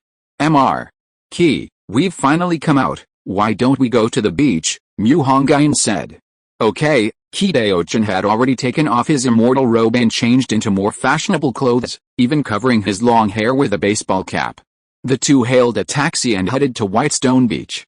Whitestone Beach was a beach in western Xiamen Island. Because of its proximity to the strait, the magical barrier was much thicker than in other places. Coupled with a defensive line specially set up by military mages, it was virtually impossible for sea monsters to get close. Even before entering the beach, Mu Hongyun could smell the aroma of grilled squid from the barbecue stalls. Before he even stepped onto the beach, the crowd suddenly erupted into chaos. Help! There's a demon! How could there be a demon? Help! Someone help! Mu Hongyun, with his exceptional hearing, heard the cries from a great distance. He thought, no way. The Whitestone Beach's security measures are excellent, there haven't been any sea monsters for over a decade. And now, a sea monster has appeared just as I arrived? Is it targeting me? Coincidentally, the sea monster appeared closest to the entrance where Mu Hongyun was. Perhaps attracted by the spiritual energy emanating from Mu Hongyun, the sea monster charged towards him like a madman. Boss, 5 skewers of squid, extra chili, please, Mu Hongyun ordered calmly. Young man, didn't you hear a sea monster? I'm running away. Why are you still grilling squid? The boss, even in this situation, still had the mind to extinguish the charcoal fire. The sea monster drew closer, and Mu Hongyun glanced at it, confirming it was an unfamiliar demon.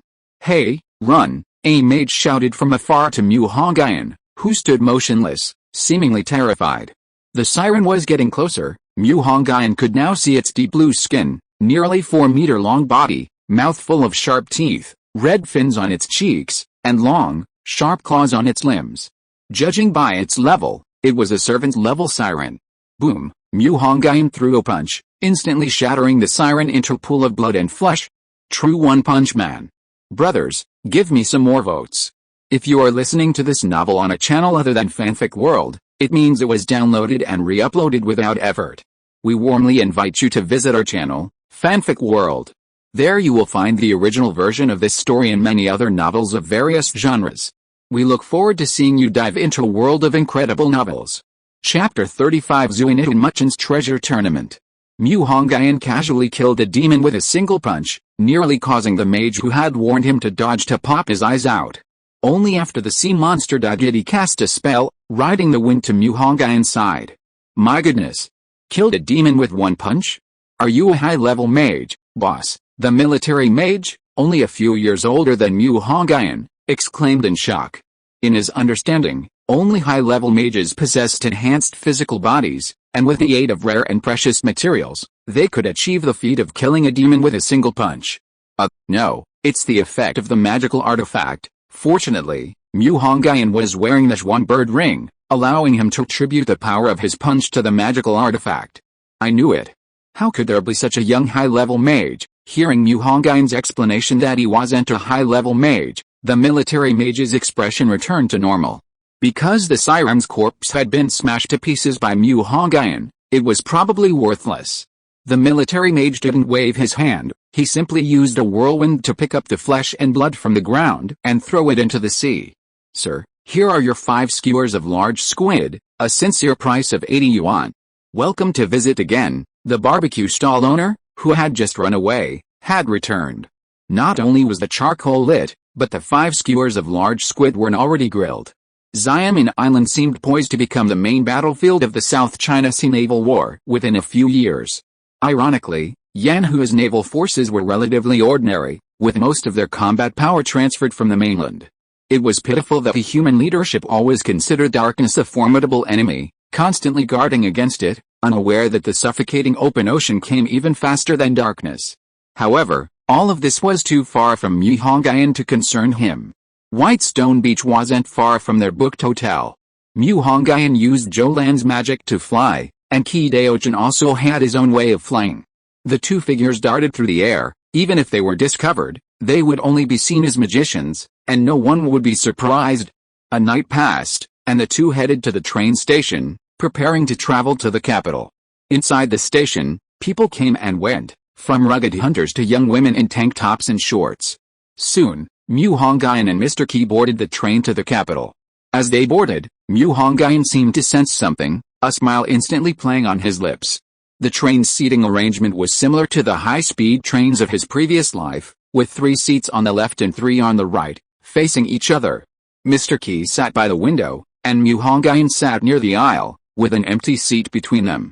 A moment later, a delicate little girl with pigtails, dragging a large suitcase, approached Mu Hongyun. She looked at her ticket, then at her seat, and nodded firmly. The little girl said to Mu Hongyun in a clear voice, "Big brother, can you help me put this luggage up?" She looked at Mu Hongyun with her adorable big eyes. "No problem." Mu Hongyun smiled slightly and lifted his suitcase with one hand, placing it on the table. 2 delicate-looking young ladies sat opposite Mu Hongyun and Mr. Qi, while a handsome, aloof young man sat opposite the little girl. "Where are you going, big brother?" the little girl asked curiously after Mu Hongyun sat down again. "I'm going to the capital." "Are you taking the high-speed train alone, little sister?" Mu Hongyun said with a smile. "No, my brother bought the wrong ticket.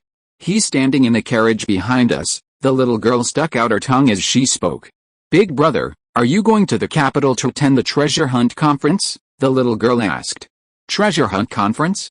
What kind of event is that?" Forgive Mu Hongyun's youthful ignorance. When he was in the capital, he spent most of his time in his small courtyard and had no opportunity to go out. The treasure gathering is an event jointly organized by the Mu clan of the imperial capital and a host of other families. Each family will bring out various treasures, and participants can exchange them for treasures of equal value. At this moment, the aloof young man opposite the little girl suddenly spoke. He was the one who was going to the imperial capital to participate in the treasure gathering. "I see. Brother, what's your name?" Mu Hongyun exclaimed in realization, then asked.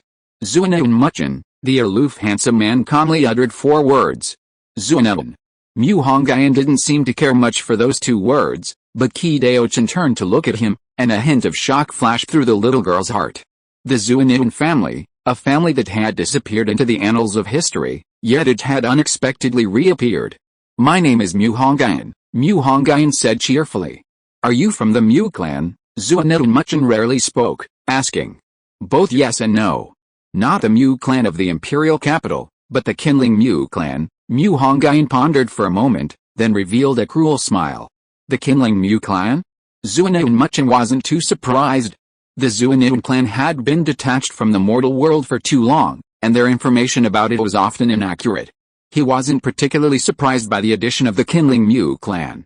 "Hey, I finally found you." Suddenly, a strange voice appeared behind Mu Hongyun and the others. A hideous ghostly figure swayed from side to side, extending from the shadows beneath it. Its dense dark energy even affected the magical flow of the magic train, causing the warm-colored headlights to flicker frequently. It was like the prelude to a ghostly attack in a horror movie. Soon, passengers noticed the hideous ghostly figure. "Train conductor, someone is using magic here," the passengers quickly began to chatter. The ghostly figure was clearly targeting the little girl. Whips of shadow power reached out like tentacles towards her. However, the little girl remained calm, seemingly unconcerned about her situation. Meanwhile, Mu Hongyun, Zhan, and Qinling Mu Clan remained calmly seated, none of them taking the ghostly figure seriously. You, aren't you afraid at all?" "Why should we be afraid?" Mu Hongyun said calmly, reaching out to crush the ghostly shadow. A short man, drenched in cold sweat, emerged from the shadow. The ghostly shadow was one of his proudest spells, but he hadn't expected it to be crushed by this young man. The boy's terrifying power immediately weighed on him like a mountain. Soon, the accompanying mage from the train came and took the short man away. This was just a minor incident. Please vote. Chapter 36: The Uninvited Guest at the Treasure Tournament. In the capital of Yanhui, at Mount Mupang, the Mu Clan, along with the Lin, Nan, and Guan families, held the once-a-decade Qishan tournament. Besides attracting talented individuals from the common people, this was also a way to enhance their public image. On the front of Mount Mupang, the Mu family constructed a vast arena in just 10 days, supported by 10 thick pillars, forming a massive roof called the Kibao House. The arena was divided into several areas, including a contracted beast area, a taming beast area, a magical resource area, a magical tool area, and even an elemental species area. These families intended to showcase their wealth and attract more magical geniuses to become their retainers. However, the Kibao tournament hadn't officially started yet, only some servants were calculating and estimating the quantity and value of the treasures. Due to the importance of the tournament, the Mu clan's highest elders appointed Mu Dao and Mu Yinfeng to oversee it, and even invited an old mage from the Mage Forest to ensure the tournament's security. Elder Mu, congratulations. Elder Lin, congratulations to you too. In the center of the treasure house, an elderly man in a black robe greeted an elderly man in a Shongshan suit. These two were the leaders of the Mu and Lin families for this event, Mu Dao and Lin Tao. They exchanged knowing congratulations. The bullet train from Xiamen to the capital arrived in the bustling capital at 5 p.m. To be honest, the architecture wasn't significantly different from his previous life, since Mu Hongyun had never been to the capital before. The little girl got off the train at Mingzhou Station, while Yuan Mu Clan disappeared the moment he stepped off. Mr. Qi, we've arrived at just the right time. I wonder if the Mu family will bring out the 10,000-year Heavenly Mountain Sacred Lotus for this treasure gathering, Mu Hongyun said with a smile. The probability is low. The 10,000-year Heavenly Mountain Sacred Lotus is already one of the world's top spiritual treasures. Few others possess treasures of this caliber, and even if they did, they wouldn't exchange them. This treasure gathering is just a smokescreen. Real treasure exchanges are always conducted quietly. Who would hold such a grand event? Zhan, worthy of being an old monster who had lived for over 7,000 years, saw things more clearly than Mu Hongyun. Returning to this hometown that Mu Hongyun had never seen before, he took a deep breath. Living in Mount Mupang, Mu Hongyun had never left the Mu clan's gates. Now, returning here, Mu Hongyun's heart seemed to be ignited. The next day, the sky broke through the clouds, and a red sun slowly rose, illuminating the mountains and rivers, like a crimson golden thread spreading across the wide plains until the entire world was subdued by the red sun. Early in the morning, Mupang Mountain was bustling with activity. Outside the ancient building with its flamboyant eaves, figures moved about silently as the servants of Mupang Mountain busied themselves. Many important figures from the capital were expected to arrive today, including a high-ranking military official. Figures had already appeared on the gray-brown ancient stone steps in front of Mupang Mountain. These were servants from other powerful families. After all, no one would feel comfortable entrusting their treasures to another family. As the sun rose higher, some of the weaker families had already arrived. As the head of the Mu family faction, These underlings were expected to lend a hand at any event. Each member of the Mu family was allocated several slots to invite their friends, effectively providing them with connections. Mu Ningsu, focused on cultivation, was unwilling to participate in such activities. Mu Tingying, however, was very enthusiastic. She thoroughly enjoyed being praised by the entire class, and this time, she brought several of her girlfriends to broaden their horizons. For no apparent reason, Mu Tingying thought of the lonely boy on the day of her magical awakening, but after a moment, she shook her head and dismissed the thought. Things were different now. She, Mu Tingying, was now one of the best among the Mu family's descendants. While her ice magic wasn't as powerful as Mu Ningsu's, who possessed a natural spiritual seed, it was still stronger than that of ordinary people. The Mu family elder presiding over the treasure tournament was Mu Yinfeng. After so many years, it seemed time hadn't left a mark on her face. She wore a snow-white Cheyenne fox fur coat, looking like a wealthy lady attending a banquet. Similarly, she was one of the youngest elders in the Mu family's highest council. Thanks to her powerful ice magic talent, she had become a super-level mage at a young age. Mu Dao, because he also served as the vice-chairman of the Imperial Capital's Judgment Council, had to avoid suspicion. Not only the major families of the Imperial Capital, but also official organizations sent representatives, showing respect to the Mu family. The Palace Mage Corps sent Grand Mage Liang Feng as their representative. The Imperial Capital Tribunal dispatched Vice-Presiding Judge Yu Muchen, Dean Songhe of the Imperial Capital Academy, and various high-ranking officials, noblewomen, and socialites from the Imperial Capital's elite circles. Hunter mage groups, hunter mercenary groups, and skilled lone wolf magic users from across the country all arrived, bringing resources and treasures to exchange for what they needed. At the foot of the towering Mount Mupang, Mu Hongyun revealed a wicked smile, casually walking towards the mountainside. However, Mu Hongyun hadn't taken more than a few steps when he was stopped by several figures. Mu Hongyun looked up and instantly laughed. The people who stopped him were none other than the wicked servant who had beaten him unconscious that day. Leading them was Horseface, followed by Shangda and Shuanger. "You worthless piece of trash, you actually dare to come back? When Lord Mu told me you might come to sabotage the treasure gathering, I didn't quite believe it," the horse-faced man said arrogantly. "Get lost. For the sake of these distinguished guests today, I'll spare you. A piece of trash like you has no right to return to the Mu family. Give up on that idea." Bang! Before the horse-faced henchman could finish speaking, Mu Hongyun punched him in the stomach, instantly bending him over like a shrimp. Then, Mu Hongyun grabbed his head and slammed it hard against the solid steps. "What are you? You dare to speak to me?" Mu Hongyun grinned ferociously and said viciously. The bears behind the horse-faced man, Shangda and Shuanger, seeing that things were going badly, were about to turn and run away when Mu Hongyun flicked his finger and sliced off their heads with two sword flashes. Thick white brain matter and eerie blood flowed down the steps. "Ah, there's blood, someone's dead." The two corpses terrified the noble ladies and young ladies climbing the mountain behind them. Mu Hongyun, dragging the horse-faced man by the hair, climbed up the mountain, encountering numerous henchmen and members of the Mu family along the way, all of whom were killed by a single sword strike from him. "Who goes there? How dare you act so arrogantly on Mount Mupang?" Suddenly, a furious shout rang out above Mu Hongyun. Mu Hongyun slowly raised his head and softly said, "You're too high." The moon magic activated, and a powerful gravitational force instantly attached itself to the mage, pulling him down from the sky. Even if he didn't die, he'd be crippled. Please vote with your recommendation tickets and monthly tickets. Chapter 37. If this happened 3,000 years ago, I could flatten the entire Mount Mupang with one kick. Mu Hongyun, his face contorted like a dead dog, hovered halfway up the mountain, looking down at the astonished crowd. Who dares to be so insolent? Mu Yinfeng hadn't even grasped the situation yet, but that didn't stop her from unleashing a 1,000-meter-long icy wind wing. Without any connection to the Magic Star Palace, Mu Yinfeng raised her hand, sending a 1,000-meter-long white icy phoenix wing slashing towards Mu Hongyun. A wave of icy chill had already enveloped the mountainside. Given Mu Yinfeng's innate ice magic, it was a deadly move even among high-level spells. However, before this terrifyingly powerful spell could even touch Mu Hongyun, it was blocked by a solid golden light. The icy phoenix wind shattered from the impact, while the golden light didn't even ripple. High level and above, those who attack will die, though the person was unseen, Qidaochen's majestic divine voice instantly enveloped the entire Mupang mountain, followed by a unique pressure.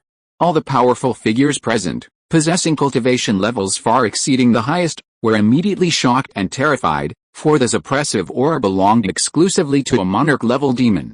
A monarch-level demon. Upon sensing this overwhelming pressure, Mu Dao instantly stood up, his pupils dilating sharply. The three, Grand Mage Liang Feng of the Palace Mage Corps, Vice Judge Yu Muchen of the Imperial Capital Tribunal, and Dean Songhe of the Imperial Capital Academy, exchanged glances, stood up, their brows furrowed, and found no monarch-level demon in sight. Meanwhile, the guests attending the treasure gathering also wore expressions of fear. If there was anyone in the world who felt the greatest fear of demons, it was these hunter mages who constantly faced death, for they had witnessed too many experienced mages perish at the hands of ferocious demons. They knew best the terror of demons. How could it be? It's him. Hidden among the guests, Mu Tingying was equally shocked. At the time of her awakening, she was the most talented, while Mu Hongyun was the loser. She never expected that in just a few months, Mu Hongyun would possess such power and even storm Mount Mupang. The two were indeed on completely different levels. Mu Hongyun was a dragon soaring through the sky, while Mu Tingying was merely a sparrow unable to even fly out of the courtyard. Hidden among the guests was another person who recognized Mu Hongyun, Zhan Yuan Muchen, whom he had met briefly on the bullet train. He was also slightly surprised, not expecting that Mu Hongyun could receive help from the monarch bioorganism. Crack, in front of everyone, Mu Hongyun first stomped on the horse-faced man's head, then coldly said, "I haven't even offered my gift yet, and Elder Mu is already returning it. This makes me seem a bit tactless." Rise. Black lightning suddenly erupted from Mu Hongyun's hand, altering the surrounding gravity. Under Mu Hongyun's control, 3 boulders, each the size of a small mountain, floated up and moved behind him. If these 3 boulders were to fall, they would cause damage comparable to high-level magic. "You old beast, catch this." As Mu Hongyun's words fell, the 3 enormous boulders, like cannonballs, hurtled towards the mountain gate halfway up Mount Mupang. Boom, boom, boom. 3 thunderous roars erupted, and a small mushroom cloud suddenly rose from the mountainside of Mount Mupang. When the dust settled, the gate plaque bearing the name of the Mu family, which had hung there for over 300 years, was reduced to ruins. "You little bastard." Mu Yinfeng was also afraid of the monarch who had attacked earlier, daring only to curse, not to retaliate. Unexpectedly, the next moment, Mu Hongyun's eyes sharpened, and an invisible hand slapped Mu Yinfeng across the face, the immense force knocking her to the ground. The moment Mu Yinfeng was slapped to the ground, even the surrounding air fell silent. Those around were secretly astonished. In recent years, the Mu family had been showing signs of becoming the leading clan in Yanhua, surpassing even the Zhou and Zhao families. The Mu family was even referred to as the Ice Dynasty by the scions of aristocratic families. For Mu Hongyun to dare slap Mu Yinfeng directly was a clear indication of his intention to fight the Mu family to the death. A family that could be called a dynasty in Yanhua is comparable only to the Kaza clan in Europe, even on a global scale. Mu Yinfeng was a member of the Mu family's highest elder council. Mu Hongyun's slap wasn't just on Mu Yinfeng's face, it was a slap in the face to the entire Mu family in front of all the major and minor powers in the capital. Before Mu Yinfeng could react, Mu Dao immediately shouted angrily, "Insolence!" Mu Dao was one of the Mu family's veteran powerhouses. Although he hadn't made a move for many years, no one had ever underestimated this elder. With a single move, icy energy erupted from his body, significantly lowering the temperature of Mount Mupang, and causing many shimmering ice crystals to appear in the air. "You brat, you've gone too far." Mu Dao didn't recognize Mu Hongyun. In fact, Mu Filun was in charge of the entire Mu clan, so the only high-ranking members who knew about Mu Hongyun's expulsion from the Mu clan and erasure from the family register were Mu Guang, Mu Filun, and Mu Yinfeng.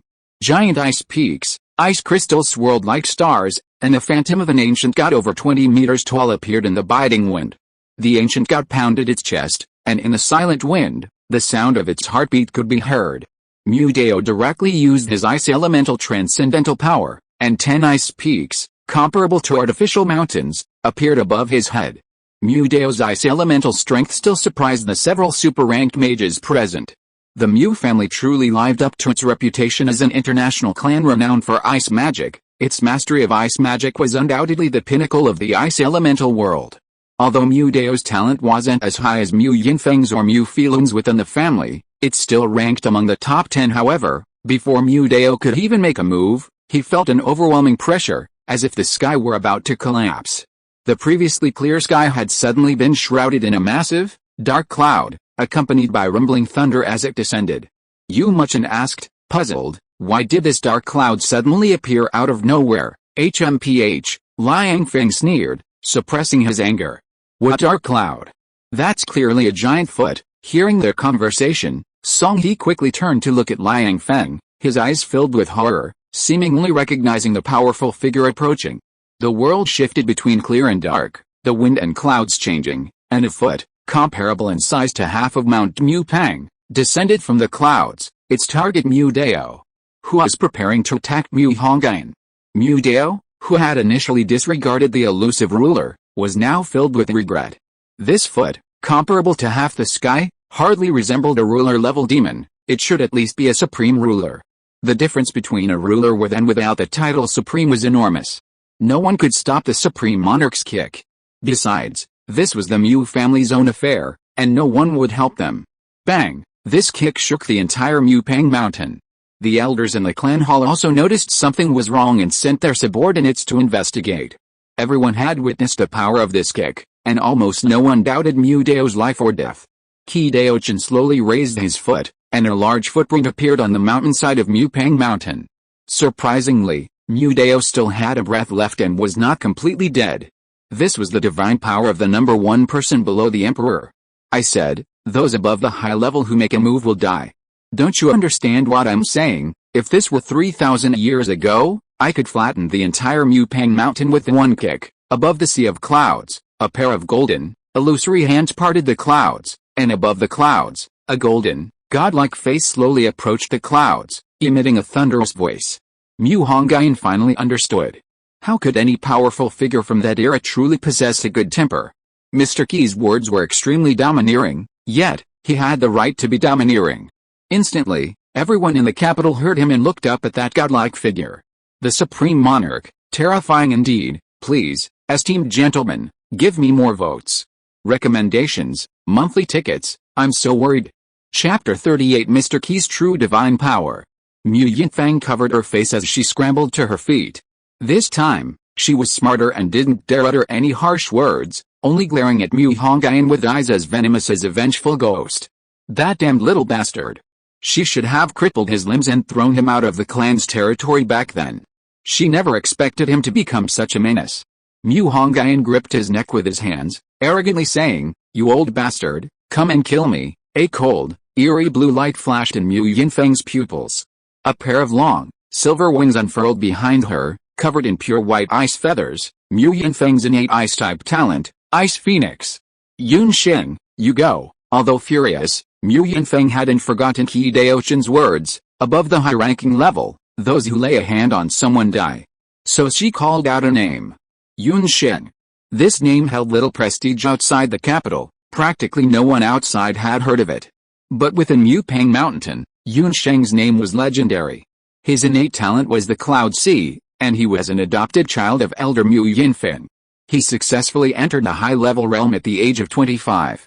Soon, a well-proportioned figure slowly descended from the mountainside, wearing a magnificent blue and white robe. His eyes were as calm as an ancient well, and his face carried a confident smile. Amazing, to possess such powerful strength in such a short time. This speed of power enhancement is even more terrifying than the Black Vatican's secret medicine, creating combat power comparable to high-level magic in just a few months. This so-called Yun Sheng immediately linked Mu Hongyun with the Black Vatican. His intentions were despicable. It's a pity that he is not Mu Hongyun. He cannot understand Mu Hongyun's pain over the past 16 years, nor the self-reflection Mu Hongyun has undergone day and night during those 16 years. Of course, Mu Hongyun did not rush to deny the relationship with the Black Vatican, but remained cheerful. Only children see things in black and white.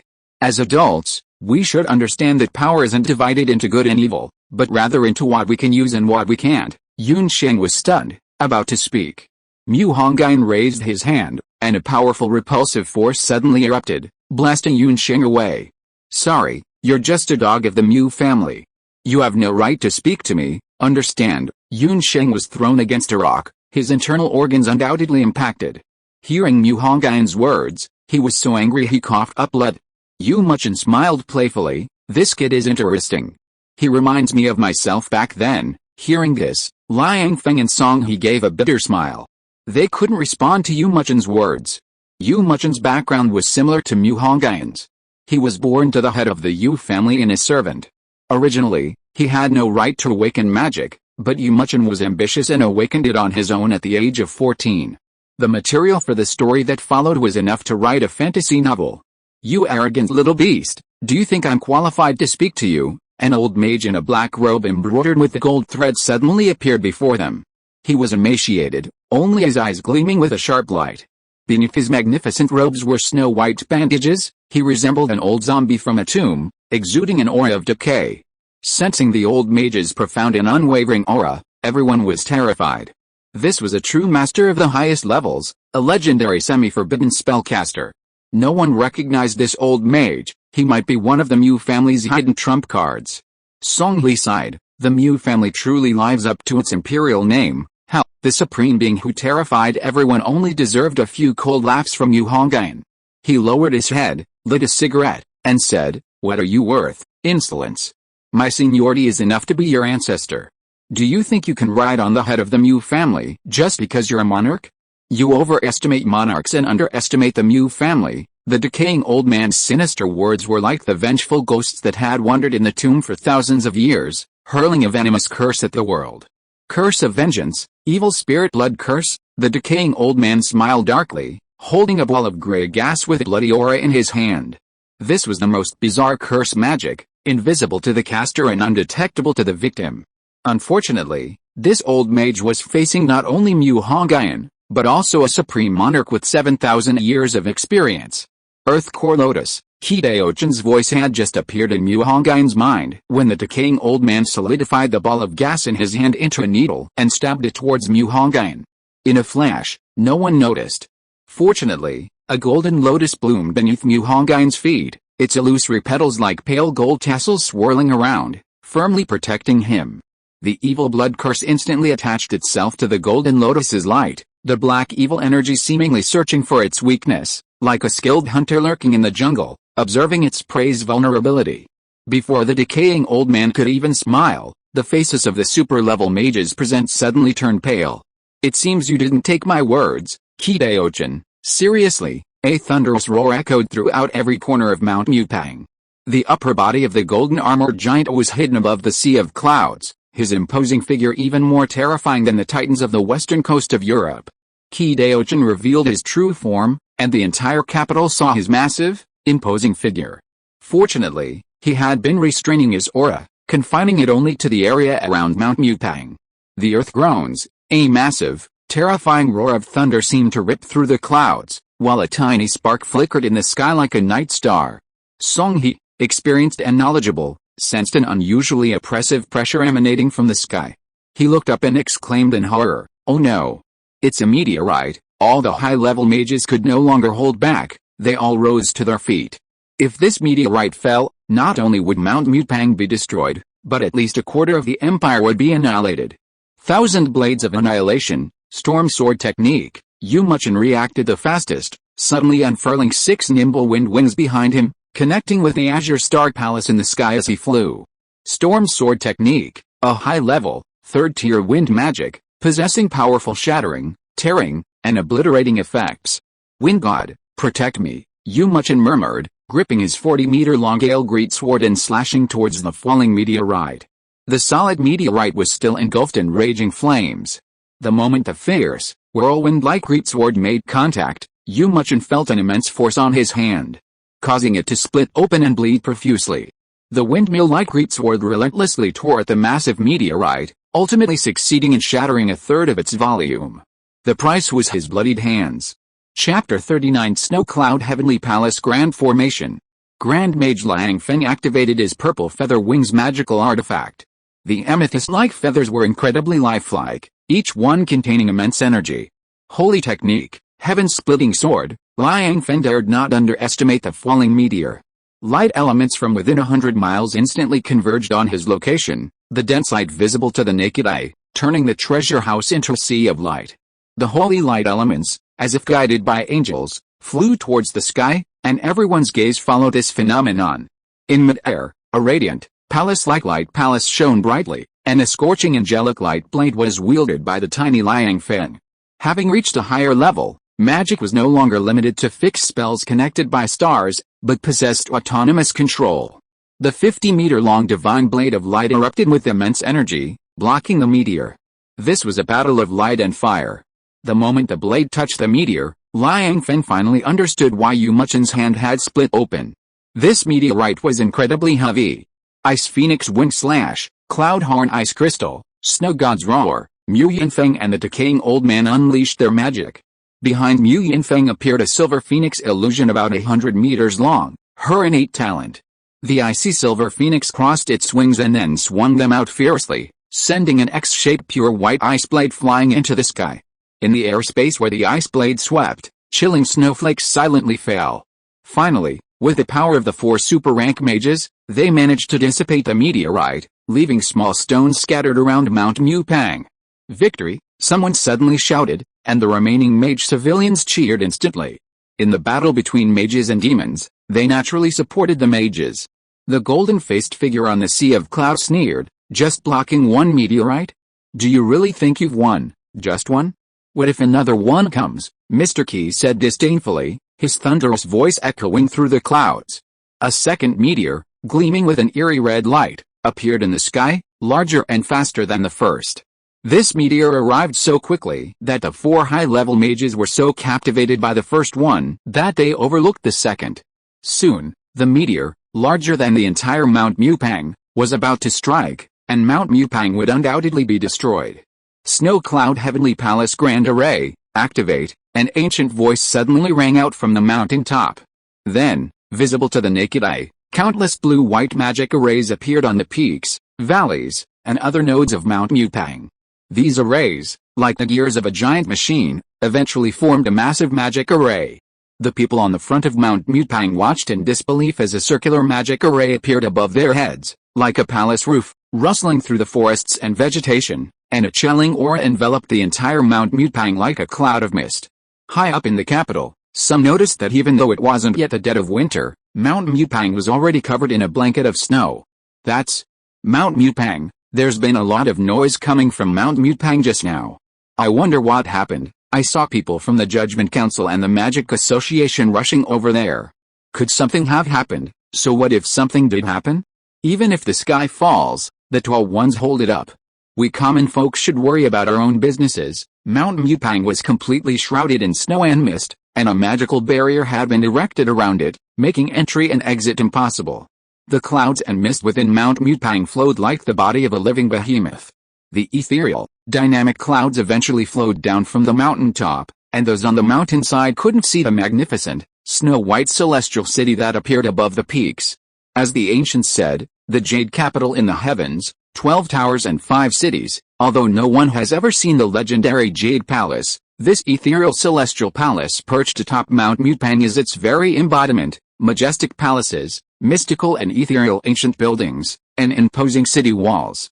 This is the protective magic array built by the Mu Clan ancestors, modeled after the Jade Palace, using the collective strength of the entire clan. This array consists of 100,000 smaller arrays, totaling 48,000 array points, based on the concept of evil stars. However, over the years, many array points have been destroyed, leaving only 35,000. A strange meteorite from outer space, carrying eerie demonic fire from beyond the heavens, hurtled directly towards the Snow Cloud Palace. Amidst the burning anticipation of the crowd, the two finally met. Buzz, the contact between the two colossal entities was initially silent, but after a moment, a sound like the creation of the world instantly reverberated throughout the entire capital, even affecting several surrounding cities. Although the mountainside wasn't substantially damaged, the surging air currents and deafening roar still reached this area. Many low-level mages and ordinary people were knocked to the ground by the shock waves, looking frail and weak. Mu Yinfeng took the opportunity to look at Mu Hongyun, but unfortunately, even as the mountains trembled, Mu Hongyun remained as steady as an old dog, his figure as upright as a spear. After about 15 breaths, the tremors finally stopped, and the silvery white mist flowing through the mountains and forests was mixed with blackish red dust.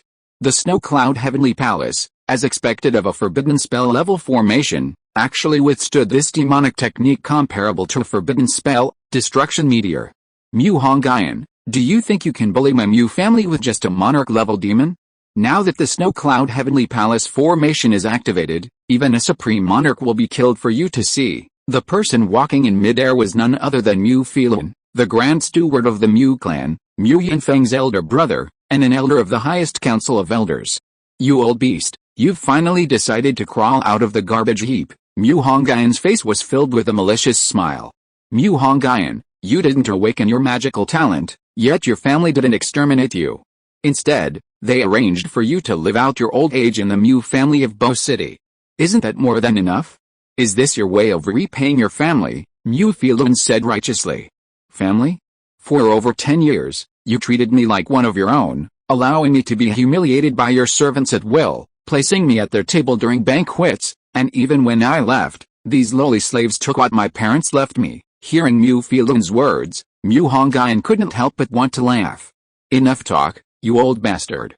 I'm giving you a chance to live.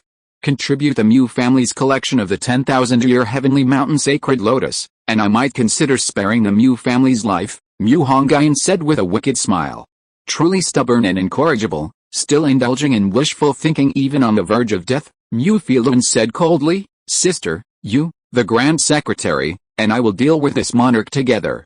Lin Sheng, you go and capture Mu Hongyun. Sorry for the late update, everyone. Please, brothers, give me some rewards, monthly tickets, and recommendation tickets. Chapter 40 The Emperor soars above the clouds. Mu Lin Sheng, Mu Qinling's nephew, was over 30 years old and possessed a high-level cultivation. He had been hiding to the side, not stepping forward. He had witnessed Yun Sheng's fate firsthand, and faced with family honor versus his own life, he chose his own. He just hadn't expected Mu Qinling to intervene. Now that Mu Qinling had called him out, he had no choice but to go. Ice Lock, Bone Crusher. Mu Lin Sheng was one of the few intelligent people in the Mu family. He didn't use his most powerful high-level magic at the start, but instead used the level 2 Ice Lock, which could be used for both offense and defense, to test the waters. Sword Shadow. Unexpectedly, Mu Hongyun didn't use the moon magic he had used before, but instead unleashed a black sword shadow, instantly slicing the wildly dancing Ice Lock into 3 pieces. The Ice Lock fell to the ground and shattered into ice shards. In the battle above, a peak-level cultivator and 2 top-tier super-level mages were still somewhat outmatched by Kidaochin. The super-level magic struck Kidaochin's golden illusionary magic, only creating lotus-shaped ripples, without inflicting any damage. Mu Hongyun, watching the increasingly chaotic situation, felt a headache coming on. He hadn't even wanted to summon the Emperor, so why was the Mu family so stubborn, determined to fight to the bitter end? Senior Huanyu, please step in and calm things down. The Mu family is impervious to both soft and hard tactics. They absolutely refuse to hand over the 10,000-year Heavenly Mountain Sacred Lotus, Mu Hongyun said with a hint of helplessness. He gently stroked the one bird ring on his hand, and a beam of dark light suddenly flew out from the ring. Then, the sky darkened. Dark clouds stretched for thousands of miles, and winding lightning crisscrossed the heavens and earth. The wind and clouds changed drastically, and the surrounding environment presented a desolate scene. Under inexplicable pressure, the majestic Mount Mupang trembled, and even the Snow Cloud Heavenly Palace, which had just blocked the world-destroying demonic technique, was on the verge of collapse. What's going on? Mu Qinling asked angrily, completely unaware that the elder behind her had turned pale. Emperor, the decaying old man, the so-called elder, uttered the 2 words with trembling fear. Mu Qinling and Mu Yanfeng, upon hearing those 2 words, also glared fiercely. Even for them, who had become super-level beings, the word Emperor was still a distant existence. Emperor, the 5th level of life evolution. Demons at this level far surpassed the 5th level of the magic sequence, forbidden spells, in both strength and lifespan. Emperor was the pinnacle of this world, a peak that humanity could never climb when facing demons. And at this moment, above Mount Mupang, there was an Emperor. A strange phoenix cry erupted above Mount Mupang, instantly spreading throughout the entire capital. At the border between Mount Mupang and the capital, most of the members of the Palace Mage Corps and the Capital Tribunal were gathered here, with a chief archmage of the palace mage corps, Peng Lai, serving as the commander of this operation. However, upon hearing that phoenix cry, Peng Lai's expression instantly changed. In this era where emperors rarely appeared, Peng Lai was one of the few who had witnessed emperor-level demons. He had sensed a strange yet familiar fluctuation in that phoenix cry, the life force of an emperor. Peng Lai hurriedly ordered, all mages below the super rank in the Judgment Council, retreat immediately and disperse evenly throughout the various districts of the capital.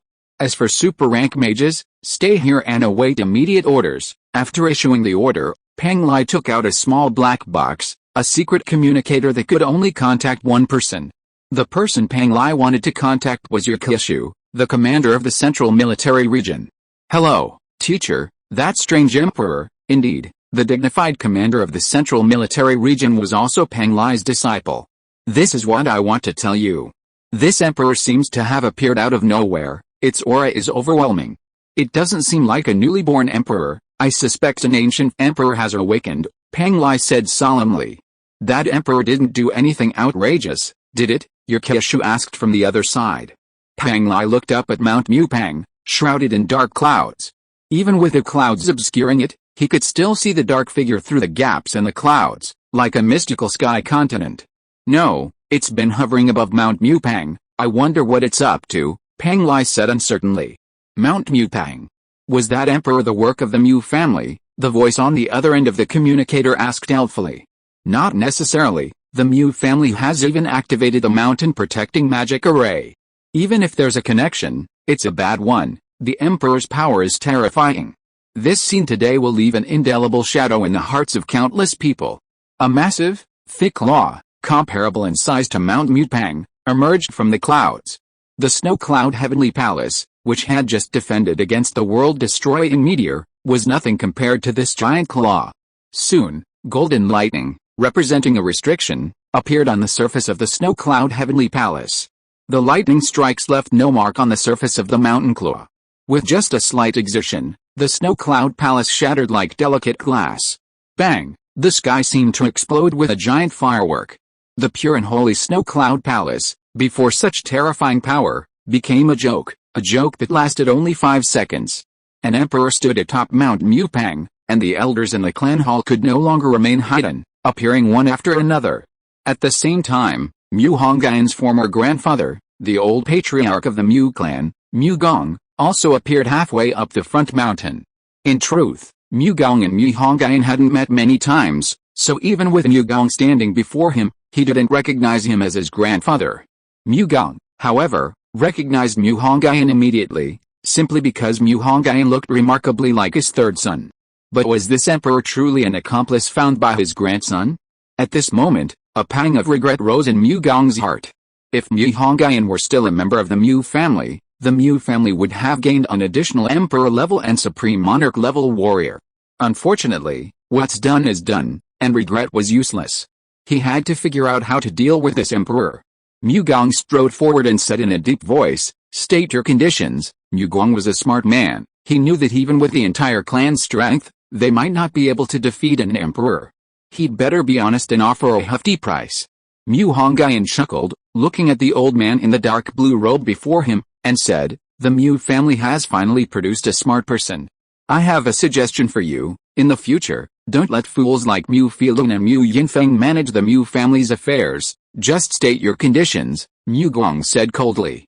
"Anyone would be unhappy to have their home base attacked. 3 conditions. The first is the 10,000-year heavenly mountain sacred lotus." "What? Impossible. Don't even think about it." Mu Hongyun had barely uttered one condition when Mu Gong rejected it outright, and the remaining conditions were left unmentioned. Chapter 41 If heaven had feelings, it too would grow old. The great Dao is ruthless, yet its compassion is boundless. Upon hearing the first condition, Mu Gong's heart raced. The 10,000-year heavenly mountain sacred lotus, a divine object capable of reviving the dead and restoring the dead, a top-tier resource treasured by the Mu family for centuries. Mu Gong never imagined Mu Hongyun would set his sights on it. "Then there's nothing to discuss. Senior Huanyu, you make your move," Mu Hongyun said, adopting a ruthless demeanor towards the Zhuan-bird ring. The dark, gigantic beast above the cloud vortex seemed to have been waiting for Mu Hongyun's words. In an instant, Countless bolts of lightning descended from the sky, crashing down upon Mount Mu Pang, causing rocks to tumble and thunder to rage. Soon, thick smoke billowed from the forest, wildfires raged, peaks crumbled, and trees and rocks trembled. Mu Hongyun, hands behind his back, coldly smiled and said, "I'm sorry, you have no right to refuse." Yu Muchan, who had descended to the ground, shook his head after seeing the situation halfway up the mountain and said, "Compared to this gentleman, my methods back then were too mild." Mild? Hearing this, Song he raised an eyebrow, wrinkled his nose, and said, "Mu Chen, if you continue to speak so shamelessly, don't call yourself my student." "Teacher, isn't what I'm saying the truth?" Yu Muchan said with an innocent expression. A thunderous rain descended, shaking the mountains. In particular, each bolt of lightning possessed the power of a super-level magic, directly shattering the exposed rocks on Mount Mu Pang. All right, I agree." Mu Gong's words just now were only subconscious. After all, he would refuse to hand over a resource like the 10,000-year Heavenly Mountain Sacred Lotus from anyone. Under the stimulation of the 10,000-year Heavenly Mountain Sacred Lotus, he momentarily forgot that there was an ancient emperor above him. Originally, the Mu family intended to use this 10,000-year Heavenly Mountain Sacred Lotus to replace the Earth Core and create another forbidden spell for the Mu family. However, under the Emperor's threat, what difference did it make if there was another forbidden spell? The clan would still be exterminated. Remember, everyone, even Michael, humanity's strongest being, couldn't defeat the ancient king, a peak lesser emperor, despite activating his archangelic soul in the holy city. How could the Mu clan possibly defeat seven-colored illusionary feather, also a peak lesser emperor? It's true the Mu clan of the imperial capital is an international clan, but there are many international clans. The Zhu family and the Zhao family are also international clans. The Mu clan may be strong, but before an emperor, all beings are equal. Soon, at Mu Gong's instruction, a jade box radiating extreme cold was brought over by a middle-aged man from the Mu clan. "The 10,000-year Heavenly Mountain Sacred Lotus is here," Mu Gong said, pointing to the jade box on the ground. Mu Hong scanned it with his divine sense and confirmed it indeed possessed healing divine power. He used gravity to track the jade box, then with a swift wave of his hand, he stored it in his special storage. "Second condition," Mu Hongyun began, but Mu Gong interrupted him before he could finish. "Mu Hongyun, don't be too greedy, Clan Chief Mu, do you think I'm negotiating with you?" Mu Hongyun's expression was strange. He pointed to the sky and arrogantly said, "With that lord here, you're not worthy to negotiate with me."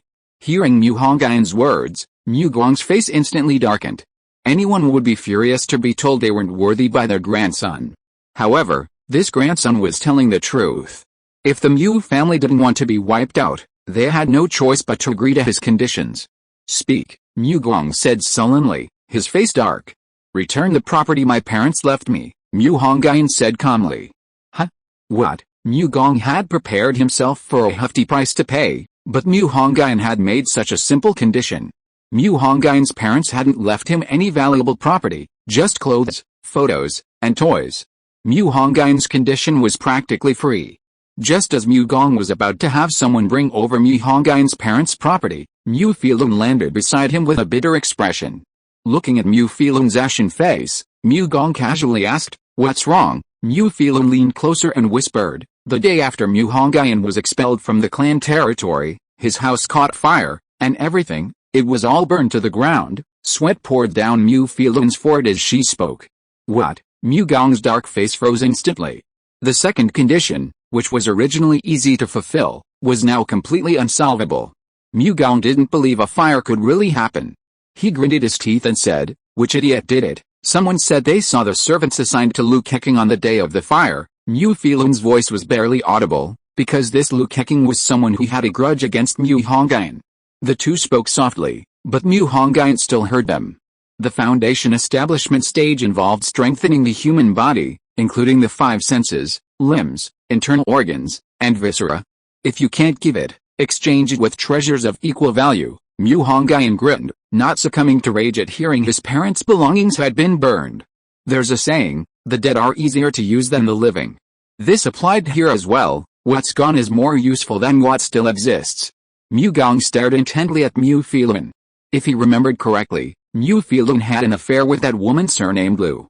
Go and retrieve the Dragon Tiger Golden Essence fruit from the treasury." Upon hearing Mu Guang's demand, Mu Filan's eyes instantly turned red. He said somewhat frantically, "Clan leader, this is a peerless divine fruit I risked my life to bring back from the Amazon rainforest." Mu Guang's icy gaze met Mu Filan's. He said, "If you can save our Mu family from the Emperor, then pretend I said nothing." Mu Guang was truly disappointed in Mu Filan at this moment. At a time when the family's survival was at stake, he was only concerned with his own interests. Soon, another jade box with the same 10,000-year-old naturally formed sacred lotus appeared before Mu Hongyun. Using the same methods and in the same way, the Dragon Tiger Golden Essence fruit disappeared again. The third condition, a Titan's heart. Upon hearing this condition, Mu Guang visibly breathed a sigh of relief. Although the Titan's heart was also an extremely rare divine object, it was still inferior to the two divine objects mentioned above. This was because the Titan's heart was frequently circulated in the market and was not much to a top-tier family like theirs. Don't be fooled by the rarity of Mu Hongyun's three conditions. For the wealthy and powerful Mu family, it's merely a drop in the ocean. At most, the 10,000-year Heavenly Mountain Sacred Lotus might be a bit of a loss. Having collected most of the items, Mu Hongyun set his sights on the treasures in the treasure house. With a wave of his hand, many rare treasures fell into Mu Hongyun's special storage. "Mr. Qi, we've got the goods. Let's go." Mu Hongyun laughed heartily. Qi Daojin, now back to his normal human size, revealed a calm smile, grabbed Mu Hongyun's collar, and transformed into golden light, flying towards the seven-colored phantom feather in the sky, seeking elation. After avenging himself, he would go to Qinling to strengthen his forces, and then he could head to Bo City. Here's why he didn't go on a killing spree. If he truly fought the Mu family to the death, Mu Hongyun's own strength wasn't enough. He wouldn't die as an emperor, but he would certainly die. If you are listening to this novel on a channel other than Fanfic World, it means it was downloaded and re-uploaded without effort. We warmly invite you to visit our channel, Fanfic World. There you will find the original version of this story and many other novels of various genres. We look forward to seeing you dive into a world of incredible novels. Chapter 42. From today onwards, the Qinling Mountains belong to the Mu family. Between heaven and earth, from the capital to many towns in the Qinling Mountains, a dark figure could be seen soaring across the sky, its massive body comparable to that of a first-tier city. The seven-colored illusionary feather senior's flat back could accommodate thousands of people, and its dazzling feathers shielded it from the strong winds high above, carrying a refreshing fragrance. Having traveled thousands of miles from the capital, Qi Daojin asked again, "Young friend, can the combination of Yang poison and the Heavenly Mountain Sacred Lotus truly cure Senior Ape's poison?" Mr. Qi, you can rest assured, after his triumphant return to the Mu family, Mu Hongyun's worries had eased considerably. He would resolve the remaining issues himself by returning to the Mu family later. Senior Illusionary Feather's speed was assured. It would return from the capital to the Qinling Mountains in less than a day. The Qinling Demon Kingdom was a landscape of towering mountains, jagged peaks reaching for the heavens, with ancient trees reaching towards the sky above and mysterious underground palaces connecting to the netherworld below. At this moment, an uninvited guest appeared in the sky above the Qinling Mountains, stretching for thousands of miles, a supreme monarch from another demon kingdom, a yellow phoenix as radiant as the sun. The arrival of a strange supreme being naturally enraged the local demon lords of the Qinling Mountains. The old nemesis, Zhan of Moshan, was the first to charge, only to be knocked down. Yuanzhou clearly saw that ordinary monarchs below the supreme level were not qualified to exchange blows with this yellow phoenix. Don't say that the Qinling Mountains lack supreme beings. Aside from the old supreme beings who were in slumber, the only other conscious supreme being besides Yuan was the Golden Winged Rock. Unfortunately, the Golden Winged Rock was extremely arrogant, and even Yuan could not subdue it. In the Qinling Mountains, it only obeyed the commands of the seven-colored illusionary feather. Yuanzhou. The Qinling Mountains are not a place for you to act recklessly. Just as the yellow phoenix was gloating, a great purple sun suddenly flew down from the oath tree on Baba Mountain, its back feathers rising and swirling light-burning purple flames. Yuzhou, the yellow phoenix was taken aback, never expecting that the current Qinling Feather Emperor was actually a Yuzhou. Feather Emperor, we were sent by the beast ancestor to deliver something to Lord Huanyu. A tiny figure suddenly appeared on the Yuanzhou's golden feathers, a child about the size of a 3-year-old child sticking out and speaking. The beast ancestor Yuzhou thought for a while before reacting, and said hesitantly, So you are the guests that Senior Huanayu mentioned. Come with me. Tone down your aura. This isn't Kunlun. Yasuo glared at Yuanshu resentfully. Yasuo led Yuanshu into a strange ancient tree in Babel Mountain. Why strange? Because this tree grew upside down, with its roots and half of its trunk exposed, while its huge crown and long branches were hidden underground in the mountain. This is the wondrous tree left over from ancient times, the tree of the earth's core. It appeared even earlier than the tree of oaths, contemporaneous with a golden tree deep in the Qinling Mountains. Entering the trunk of the tree of the earth's core, or rather, not quite the trunk, but a different dimension created by the tree itself, its entrance and exit merely located on the trunk, is precisely where Mu Hongyun met the two emperors. Sister Divine Bird, which one is Senior Huanayu? The adorable little girl poked her head out from the back of the phoenix again. Only then did the phoenix notice the dragon horns winding like a crown on the little girl's forehead, and the almost tangible dragon aura emanating from her body. A descendant of a true dragon, an answer formed in the phoenix's mind. Perhaps only a true dragon descendant could possess such pure dragon aura. A woo before it was over, a powerful yet adorable head emerged from the phoenix's body. The profound yellow aura of the king of 10,000 demons emanating from him unmistakably signified that this master was a descendant of the beast ancestor. Bringing so many ferocious beast cubs, what's going on? Yuanshu, is your back at kindergarten? Although he had 1,000 grievances he couldn't voice, Yasuo composed himself and said seriously, Senior Huanayu went out a few days ago and should be back soon. Before Yasuo could even utter the word soon to return, they sensed the demonic aura of 7-colored Huanayu to the north of the Qinling Mountains. The demonic aura, enough to blot out the sky and cover the entire Qinling Mountains, returned. 7-colored Huanayu automatically shrunk its size, becoming as small as a monarch before flying into the alternate dimension of the Earth's core tree.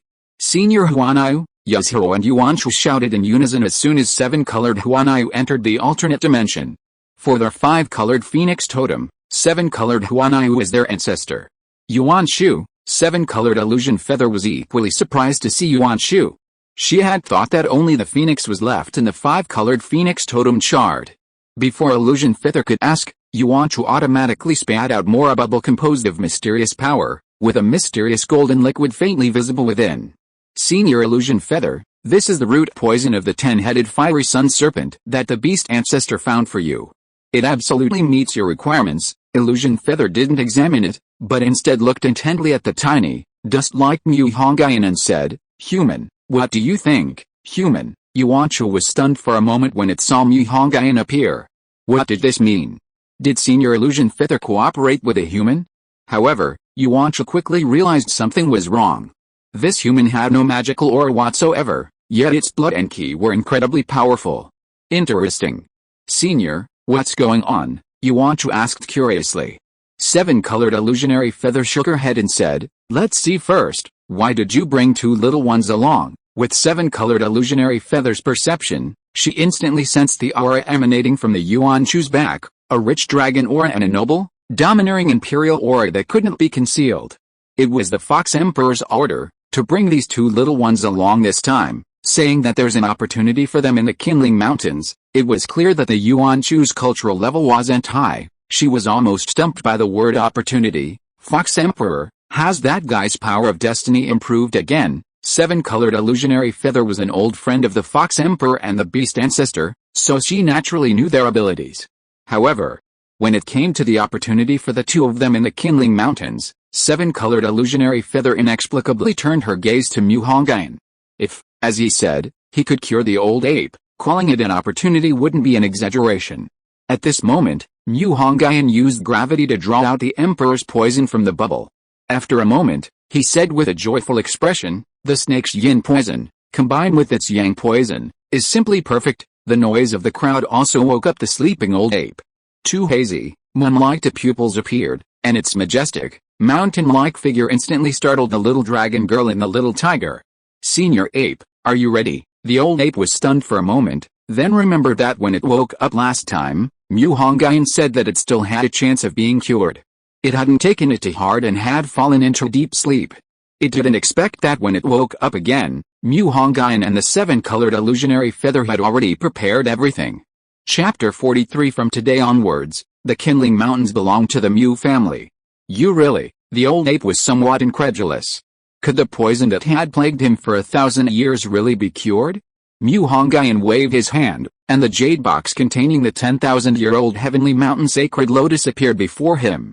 Mu Hongyun smiled and said, "Senior ape, why not give it a try? No child cries every day, and no gambler loses every day. Old ape, we've gathered everything. Let's give it a try." Seven-colored illusionary feather also spoke up. Although the totem was immortal, if the old ape went again, it would probably take 10,000 years for him to return. Seven-colored illusionary feather was reluctant to part with his old brother. Alright, the pitch-black giant ape seemed to agree with seven-colored illusionary feather. He picked up the bubble made of mysterious substance, looked at the root heart poison inside, and swallowed it in one gulp. In an instant, golden cracks began to appear from the giant ape's throat, struggling against the grayish-white gas on its body. These were the manifestations of yang poison and yin poison. The two poisons countered each other, and at the moment of collision, some of their toxicity was even neutralized. This was evident from the expression on the black giant ape's face, a hint of pleasure appearing in its hazy pupils. Seeing that golden cracks had already covered its entire body, Mu Hongyun shouted, "Senior ape, quickly use the heavenly mountain sacred lotus." Without any hesitation, the old ape swallowed the jade box whole. The jade box dissolved in its stomach acid, and upon contact with the 10,000-year-old heavenly mountain sacred lotus, a pure white energy capable of cleansing the soul instantly emanated from the old ape's body. The pure white light instantly wove into a huge cocoon of light, enveloping the black giant ape. It really worked, human. You've done a great job. Although Mu Hongyun couldn't read seven-colored illusionary feather's expression, he could tell from the voice that it was a good thing. The Yuanshu also stretched out its wings, and the two little creatures slid down its wings like a slide. After landing on the ground, Mu Hongyun finally took a look at the two little creatures. Even compared to humans, the two little beasts were truly tiny. The little dragon girl had dragon horns that snaked like a crown on her head, and a smooth, delicate tail behind her. Otherwise, she was no different from a human. The little tiger, on the other hand, was about the size of a grown-up mongrel dog from the countryside, but as a descendant of that beast's ancestor, its imperial aura wasn't particularly pure. Kidaochin smiled faintly, patting Mu Hongyun's shoulder and saying, "After saving Senior Ape, you can walk sideways in the Qinling Mountains from now on." Mu Hongyun replied with an equally cheerful smile, No, Mr. Qi, I'm afraid I'll walk out upright." A joyful atmosphere filled the alternate dimension. After a moment, Kidaochin said, "Senior Huanayu, let's leave first. We'll come back when Senior Ape regains consciousness." Seven-colored Huanayu nodded in agreement. Shrinking the earth to an inch, a short distance to a vast expanse. In the blink of an eye, Kidaochin pulled Mu Hongyun back to the base of the large peach tree. Over the course of several visits, delicate pink flower buds had appeared on the branches of the large peach tree, ready to bloom in a few days, even though it wasn't peach blossom season. Seeing Mu Hongyun's surprised expression, Kidaochin explained, "The roots of this large peach tree are connected to the dragon vein, so its season is slightly different from other plants." This trip had been fruitful. Not only had they obtained the dragon tiger golden essence fruit and the titan's heart, but their sleeve universe had also carried away many treasures. However, Mu Hongyun didn't intend to use the titan's heart himself, but rather for another purpose.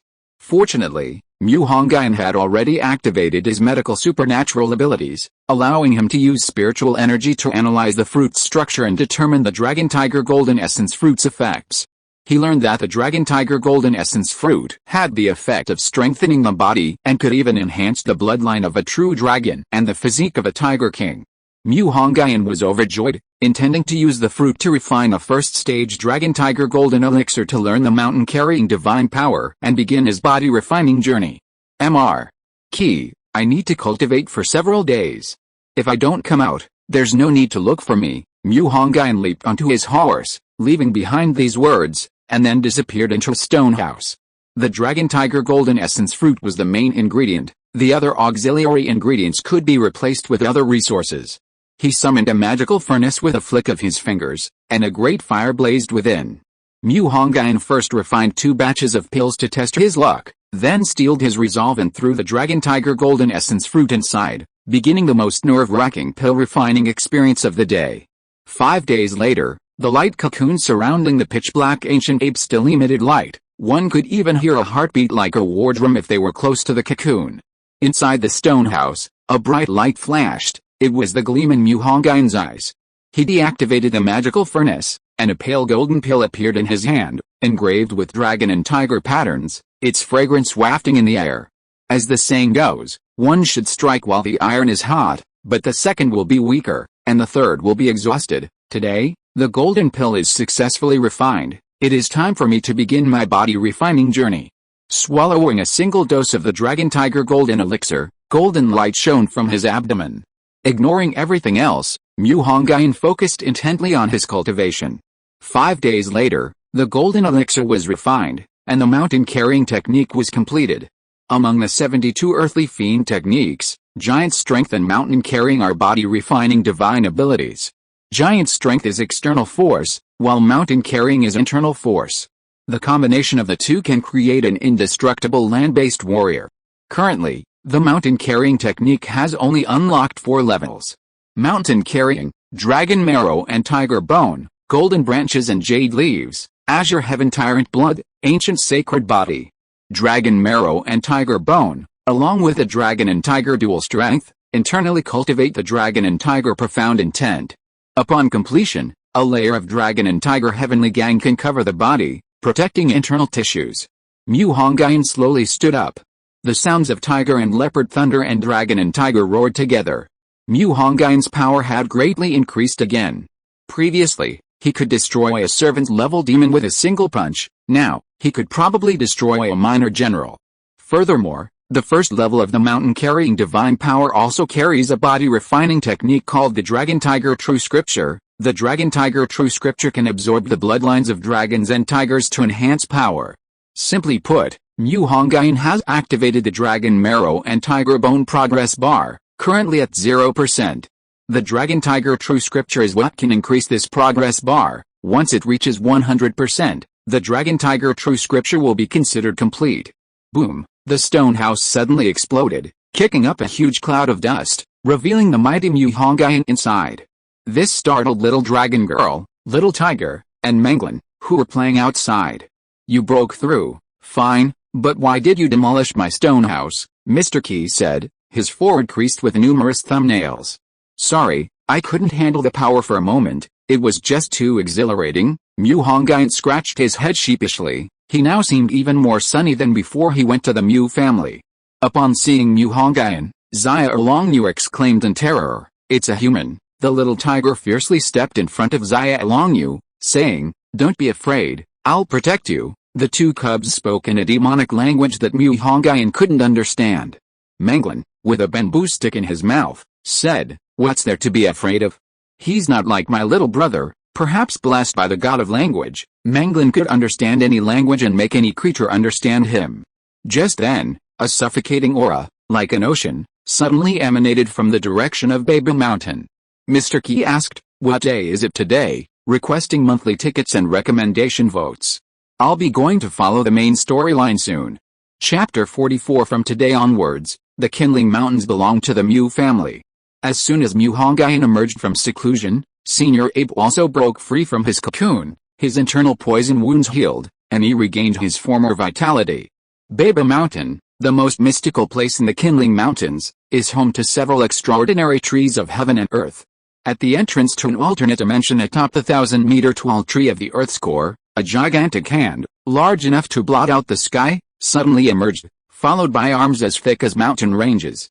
As the beast moved, the rocks and grime on its skin automatically fell away, revealing shimmering golden fur. Standing atop the snow feather crow, Mu Hongyun saw it all clearly and muttered to himself, "So, this old senior is golden." This colossal beast, slumbering since ancient times, straightened its body, seemingly vying with the heavens for height. Its head and half its body hovered above the sea of clouds, even more terrifying than Mr. Qi when he revealed his true form. Roar! A sharp, solemn roar pierced the sky, immediately echoing throughout the Qinling Mountains and several surrounding cities. At the Zufang Mountain Post Station, the deafening roar was heard without a doubt. The soldiers on the city walls felt the oppressive force most directly, even from 1,000 miles away. The guards were terrified by the ferocity carried in the roar. Zhan stared solemnly at the dark, dense forests of the Nanling Mountains, wondering, What kind of creature could unleash such pressure? In the Qinling Mountains, the golden giant ape, having finally seen the light at the end of the tunnel, had recovered from its poisoning. The dormant life force within him was gradually reviving. Without external assistance, it would only take a few years for him to regain his peak strength.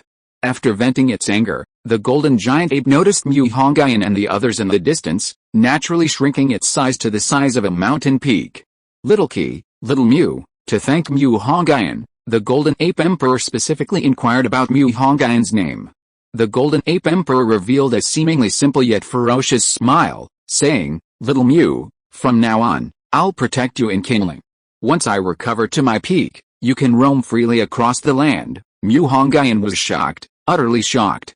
"Senior, why did you blurt out my inner thoughts?" Mu Hongyun thought to himself. Having just recovered, the golden ape stretched his muscles and returned to the alternate dimension to recuperate and strive to regain his full strength. Having just weathered the crisis, the Mu family had no time to concern themselves with the treasure gathering. After seeing off all the guests that day, they recalled all of the Mu family's higher-ranking and above combat forces. The Mu family's thinking was simple: if they couldn't deal with the emperor, couldn't they at least deal with this brat, Mu Hongyun? By adding Mu Hongyun to the Mu family's kill list, the Mu family refused to believe that the emperor could always be by Mu Hongyun's side, or that Mu Hongyun could stay in Qinling forever without ever leaving. Furthermore, the Mu family has also placed Mu Hongyun on the Assassin's Guild's wanted list. Whoever can kill him will receive 1 billion free country coins. In addition, this incident at Mount Mutpang has shocked both the inside and outside of Yanhua. An emperor can appear at Mount Mutpang today and in the Holy City tomorrow. The magical golden age the Holy City has fabricated for the world is showing cracks.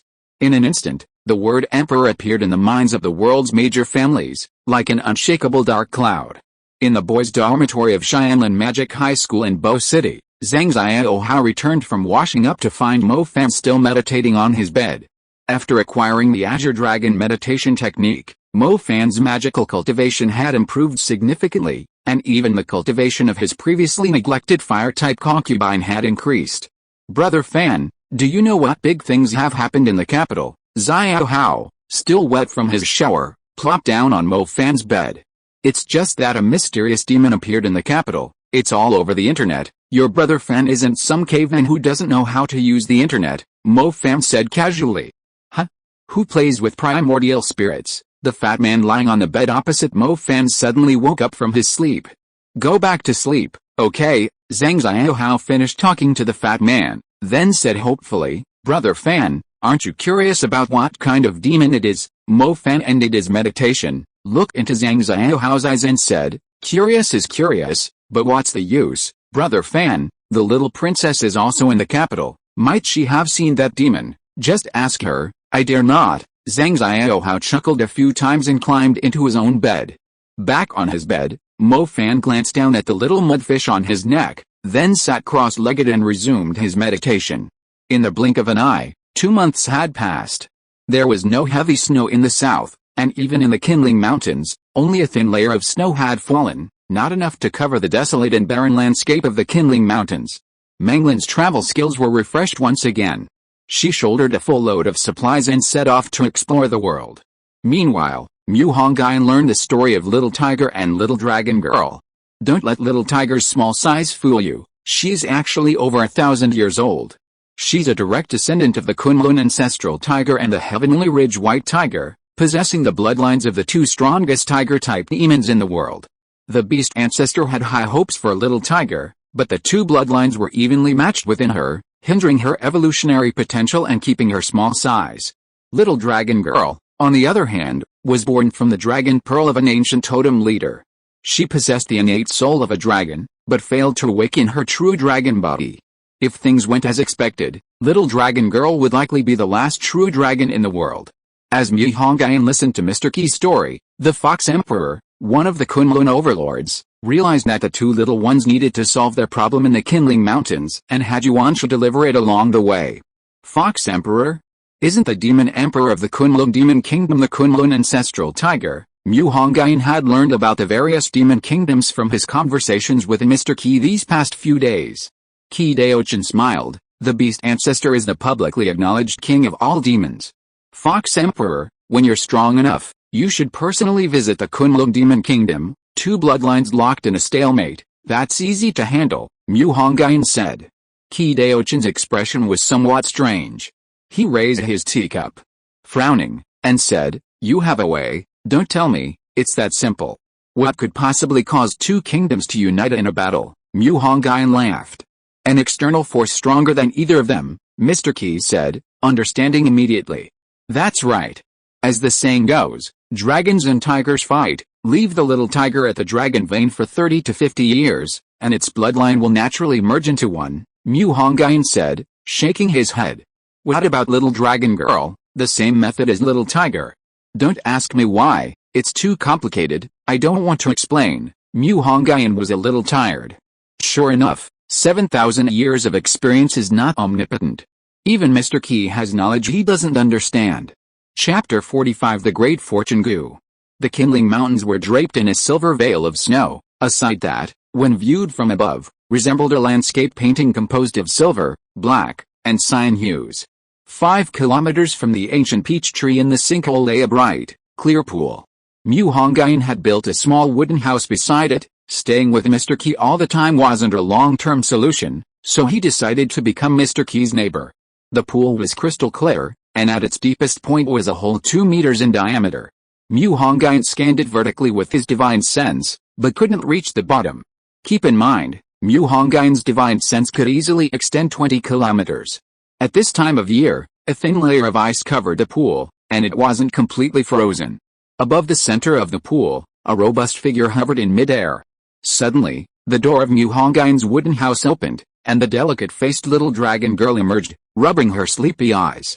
Little dragon girl telepathically communicated with Mu Hongyun. Although she appeared young, she was a true 1,000-year-old demon. Before Mu Hongyun could agree, a little yellow and white tiger-like creature, acting as if drunk, ran out of the wooden house. The shelter Mu Hongyun had built for himself was now occupied by these two little ones. In Meng Lan's absence, they had been causing him endless trouble. "Little Mu, let's have hot pot today, woof." Perhaps because they played with Meng Lan so much, the little tiger had picked up a Sichuan accent. "I can't eat any," Mu Hongyun refused without a second thought. "Little Mu, I'm going to bite you to death, woof." The little tiger got angry, took a running start and jumped, and pounced into Mu Hongyun's arms, where it was then petted for a long time. "That naughty little Mu, woof." The little dragon girl walked to the little tiger's side and said, "Actually, eating barbecue is quite nice too." Mu Hongyun listened to the two little one's Sichuan accent with a headache, wondering what he would do when he returned to Kunlun. Just then, the familiar black hole reappeared, and the round, chubby Meng Lan waddled out from within. "Your traveling panda Meng Lan has returned." Traveling panda Meng Lan's status, healthy. Traveling panda Meng Lan has brought back a cyan item for you. Auspicious fortune Gu. Traveling panda's next trip. 3 months. Refine the auspicious fortune Gu. The mysterious space assessed the item Meng Lan brought back as having 6 levels: white, blue, cyan, purple, gold, and red. Auspicious fortune Gu. Mu Hongyun noticed the information from the mysterious space while welcoming Meng Lan. If Mu Hongyun wasn't mistaken, a handsome young man in the reverse river within the Gu immortal world was completely bewildered. Auspicious fortune Gu, an 8th level fortune Gu worm. If the fortune information could be packaged, the auspicious fortune Gu would definitely be a purple item, but unfortunately, there was only one Gu worm, so it could only be a cyan level. Little tiger and little dragon girl immediately greeted Meng Lan with joy upon seeing her. Mu Hongyun directly had the space refine the Hongyun Qishingu. He felt more at ease having the space handle it. Otherwise, if the Gu worm contained a hidden trick from a celestial venerable, he would be in serious trouble. After a short while of refinement, Mu Hongyun grasped the Gu worm, which was shaped like a small mountain, and also learned the Hongyun Qishingu's only 2 functions, absorbing fortune and connecting with fortune. Suddenly, 2 golden beams of light shone from the depths of the Qinling Mountains, reaching straight to the sky. At the same time as the 2 thin golden beams appeared, a similar golden beam shot up from under the large peach tree not far away. It was Qi Daochen. "Meng Lan, don't wander around here. I'll go check." This was the first time Mu Hongyun had seen Qi Daochen so anxious. He followed closely behind Qi Daochen, soaring into the sky. "Mr. Qi, what happened?" Mu Hongyun asked, braving the biting wind. The Holy Spirit of heaven and earth, nurtured by the five-colored divine stone, has been born. Qin left behind these words, the golden light vanishing in an instant, his speed increasing once more.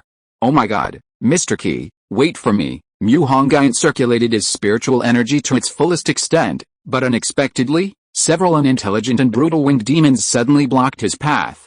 Several sword energies were unleashed, and the winged demons tumbled down like dumplings being dropped into a pot. Mr. Qi had previously mentioned that the five-colored divine stone was placed at the mountain spirit's location, so it seemed that Mr. Qi was heading to the mountain spirit's place. Following Mr. Qi's aura, Mu Hongyun found a dark cave. After much deliberation, Mu Hongyun plunged inside. The mountain spirit was the place that nurtured the mountains, and also the softest and most mysterious part of the mountains. After falling for an unknown number of meters, light finally appeared before his eyes, a light like starlight. Countless natural minerals were embedded in the ceiling of the cave, radiating a faint glow, extending into a dark passage. When Mu Hongyun landed, Mr. Qi was standing not far away, with a palm-sized golden ape perched on his shoulder. Mr. Qi, are you sure this is a celestial saint from the five-colored divine stone? And not a descendant of Senior Golden Ape? Mu Hongyun asked suspiciously. Qin said irritably, perhaps this stubborn stone sensed Senior Golden Ape's form a few months ago, so it transformed into Senior Golden Ape. The little golden ape looked pitiful on Qin's shoulder. Then, Mr. Qi, are you going to take him back to the ground? Of course, another one. I feel like the Qinling Mountains are going to explode. Mu Hongyun shook his head bitterly. The two little guys were already causing enough trouble for the Qinling Mountains. Today, Meng Lan returned, and another celestial saint cub appeared. None of them had a weak background. Just bear with it for now. Next spring, when the flowers bloom, those two little guys will return to Kunlun, Qin said. Alright, let's go back. Mu Hongyun controlled the gravity and immediately flew towards the top of the cave, with Mr. Qi following closely behind. Chapter 46 Mu Hongyun, everyone's good neighbor. Returning to the sinkhole, as expected, Little Tiger, Little Dragon Girl, and Meng Lan were enough to turn the place upside down. Meng Lan proposed a plan, Little Dragon Girl decided on the plan, and Little Tiger carried it out. A perfect match, true buddies. With Little Golden Ape joining the group, the Qinling F4 was officially assembled. The two sat back down under the peach tree, facing each other at the stone table. As Qin poured tea for Mu Hongyun, he said, shouldn't we give Little Holy Spirit a name? We can't just keep calling him Little Golden Ape, we should think about what to call him, and while we're at it, let's give Little Dragon Girl and Little Tiger names too. Currently, only Meng Lan in the Qinling F4 has a name. There's no way around it, Meng Lan's entire family works for the government. Her mother, Ms. Meng, is a famous movie star, her father, Milan, is a super beautiful bear, and she has a top-tier celebrity sister. Meng Lan even single-handedly took Beijing Zoo public. Meng Lan, bring your gang over. I have something important to say, Mu Hongyun said to Meng Lan through mental communication. A moment later, the dense grass rustled, and suddenly, a slightly fierce little ball of fur burst out, performing a face-stopping maneuver. Meng Lan, will say it again today, I'm not a weakling. The little golden monkey perched on Meng Lan's back. Following behind Meng Lan, the little tiger, exuding a powerful, regal aura, leaped out of the forest, letting out a childish roar. If its voice were a little deeper, it would display the domineering presence of the king of all demons and the ancestor of all mountains. And sitting on the little tiger's back was the exquisitely carved little dragon girl. Meng Lan waddled over to Mu Hongyun, placing her chubby front paws on his knees. Little one, she said, do you need my help? Mu Hongyun grabbed Meng Lan and placed her on his lap, saying, we're planning to name your little friends. Come and give us your suggestions, Meng Si, Meng Wu, Meng Liu, so easy to remember, Meng Lan counted on her fingers. Get lost, Mu Hongyun chuckled, ruffling Meng Lan's belly. The little golden ape's eyes lit up with astonishment upon seeing Qin, leaping onto his shoulder in a few bounds. The little tiger, fiercely, communicated mentally, hurry up and say what it is, or I'll bite you to death, woof. Qin replied in demon language, we're planning to name the little holy spirits, and also give you two a name. Names? What are those? The little tiger asked, as the demon clan didn't have the concept of names. For example, my race is the iron-eating beast, but my name is Meng Lan. Meng Lan said at this moment. Yay. You have to give me a nice name, Wolf, Little Tiger said excitedly. Mu Hongyun smiled and said, Mr. Qi, I've already thought of a name for Little Holy Spirit. How about Qi-Don? Qi-Don? Qi-Daochin lowered his eyes and pondered. After 3 breaths, he raised his head and said, okay, Little Holy Spirit's name was thus decided, named Qi-Tian. It was fitting that Meng Lan brought back the Hongyun Qi-Tian Gu today. It seemed that Mu Hongyun and Qi-Tian had an indelible fate. Meng Lan muttered a few words. Qi-Tian is not as good as my Meng Si. The clever little dragon girl stepped forward, as if to say, what about me? Meng Lan suddenly said, I read a book in another world that recorded that the true dragon clan all you say is their surname. Before Qi-Daochin and Mu Hongyun could react, the little dragon girl placed her plump little hand on Mu Hongyun's knee and nodded solemnly, seemingly very satisfied with the surname Ao. You agree to use the surname Ao? Mu Hongyun said in surprise. Zia Erlongyu was silent for a moment, then nodded heavily. Then the name, Mu Hongyun drawled, still struggling with his decision. Shuang, Ao Shuang, Qi-Daochin suddenly said, then asked Zia Erlongyu, is Ao Shuang okay? Yes, Zia Erlongyu affirmed again. Little girl, you really don't hesitate to ask anyone, Mu Hongyun said, his eyes wide. Zia Erlongyu silently punched Mu Hongyun, thinking, if you can't speak properly, then shut up. What about me? What about me? Awahu, Zia and Aohu asked impatiently. It was really difficult to name Zia and Aohu. Whether it was the Kunlun ancestral tiger or the Heavenly Ridge white tiger, their bloodline was imperial blood. It was hard to choose just anyone.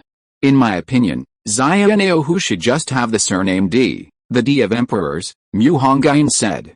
She can handle that name, but what should she be called? Qi-Daochin frowned. The Heavenly Ridge white tiger has always been known as the spirit of the heavenly mountains, so let's take the character spirit and call it Emperor Spirit. Mu Hongyun looked at Qi-Daochin and stated his idea. Alright, I agree, Awu. Before Qi-Daochin could speak, the little tiger communicated through mental transmission. It seems that spring comes earlier in the south and in the north. A month after the new year, the winter snow melted, and all things revived. It was also time for Yuanshu to take Ao Shuang and Emperor Spirit back to the Qinling Demon Kingdom.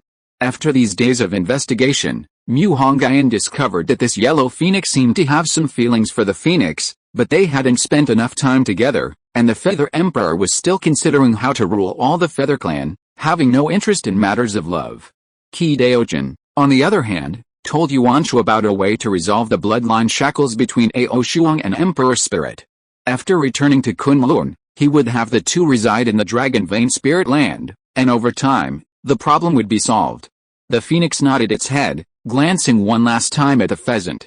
This departure meant an uncertain future, though the Supreme Ruler's lifespan was long enough that a reunion was not impossible. Awahu, the phoenix let out a long cry, spread its wings, and soared away. After the Qinling demons left, Mu Hongyun said to Qi-Daochin, Mr. Qi, Meng Lan and I must also take our leave. Qi-Daochin's face darkened. You're leaving too? Mu Hongyun laughed. What's wrong with a man of 8 feet tall staying in a remote corner? Shall I have a Qingai see you off? No need, Mr. Qi. I'm going to Bajing in the south for a while. It's not far from the Qinling Mountains. Mu Hongyun picked up Meng Lan, placed her on his shoulder, then floated up, gave Mr. Qi a fist salute, and flew away like an arrow. In Xianlan district, over the years, Mo Fan, with the money he earned from hunting demons and his father's sports car earnings, bought another small house. After the new year, it will be the second semester of senior year. At this stage, the knowledge taught at the Magic High School is pretty much complete. What remains is cultivation. Therefore, most of the past 6 months have been spent in meditation. Xinxia, however, is still a sophomore and went to the Inscription Girls Academy a few days ago. That day, Mo Fan suddenly heard an unusual commotion outside, with the sounds of hammers and drills ringing out intermittently. He immediately went out to investigate and found that a new neighbor had moved in next door and was renovating, starting with the main storyline. Chapter 47 Mu bravely flies, chasing after the big slap. The news of Mu Hongyun's arrival in Bachan was immediately known to the Mu family of Bachan. Thanks to his daughter, Mu Zhuan learned some inside stories about the capital, discovering that Mu Hongyun had caused the Mu family of the capital a great loss. Mu Huan paced anxiously back and forth in the magnificent reception hall, muttering, "Why did this killing god have to come to Bachin of all places? Of all the cities in the country, why did he choose Bachin, a city that isn't even a third-tier city?" Muhi, through the Black Vatican spies, already knew what was happening in the capital. A living emperor, a powerful being that even the Black Vatican couldn't directly confront, appeared alongside Mu Hongyun above Mount Mu Pang. Muhi pretended to know nothing and said, "Big brother, isn't Mu Hongyun just a useless guy who hasn't awakened magic? Why are we so afraid? Useless guy who hasn't awakened magic." Hell. Mu Huan suppressed a cold laugh, then said hoarsely, "Anyone who still thinks he's useless is a fool for making the Mu family of the capital suffer. Then what should we do? Did the Mu family of the capital issue an arrest warrant? Should we report Mu Hongyun's whereabouts to the capital?" Mu continued to play dumb and asked. "No, let's just pretend we don't know anything." Mu Huan waved his hand and said. Mo Fan was panicking because his new neighbor was a handsome young man, even more handsome than him, and he also had a panda contracted beast that was practically a womanizer's dream. How was Mo Fan supposed to get along in the alley now? Mo Fan had a good memory and recognized Mu Hongyun at a glance as the boy he had met twice before the new year. Mu Hongyun smiled at his bewildered neighbor, Mo Fan. "Don't mention it, good neighbor. I'm here for your luck." The Hongyun Kishingu has two functions, connecting luck and absorbing luck. Absorbing luck can only absorb unclaimed luck, the luck of the dead, such as the luck of the emperors of ancient Yanhui. Connecting luck, on the other hand, can only connect with the luck of the living, provided the owner of the luck is not hostile to Mu Hongyun. Becoming friends is even better. After connecting luck, in terms of fortune, one prospers, all prosper, one suffers, all suffer. Mo Fan might gain a little, but Mu Hongyun would definitely not lose.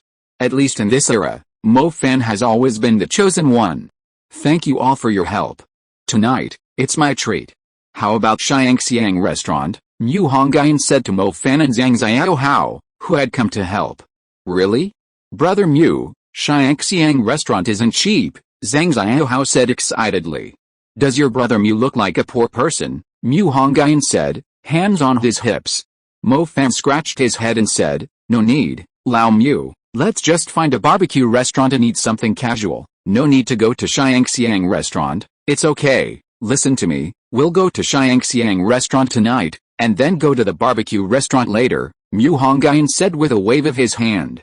Xiangxiang restaurant is located in the Inscription District, and it took them more than an hour to get there from Xianlin District by taxi.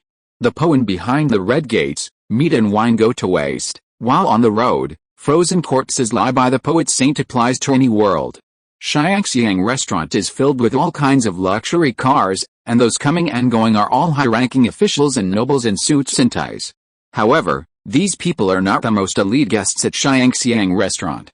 The elite guests at Xiangxiang restaurant are usually mid-level mages wearing gorgeous mage robes. In this magical world, mages are the pinnacle of this world. What good is money and power if nothing else can compare to true strength? Mu Hongyun and Zhang Xiaohao went into Xiangxiang restaurant first, while Mo Fan said he was going to pick up his sister from the Inscription Girls Academy. On the way upstairs, Mu Hongyun remarked, Mo Fan, that guy with thick eyebrows and big eyes, actually has a sister, Brother Mu. Xinxia is Brother Fan's half-sister, Xiaohao said. Half-sister? Sister? Mu Hongyun's CPU nearly overheated from Zhang Xiaohao's words. Clearly, Zhang Xiaohao realized his grammatical error, smiled sheepishly, and said, I'll tell you personally when Brother Fan arrives. Entering the private room, Mu Hongyun quickly ordered 8 dishes and 2 soups, which Zhang Xiaohao said was too much. Mu Hongyun smiled and said, not much, order more so we can all try them. Besides, Meng Lan is here too. Meng Lan, suddenly mentioned, looked completely bewildered. Are you saying I eat a lot? Just then, Mu Hongyun suddenly heard arguing coming from downstairs. Mo Fan was arguing with someone. Xiaohao, you and Meng Lan chat for a bit.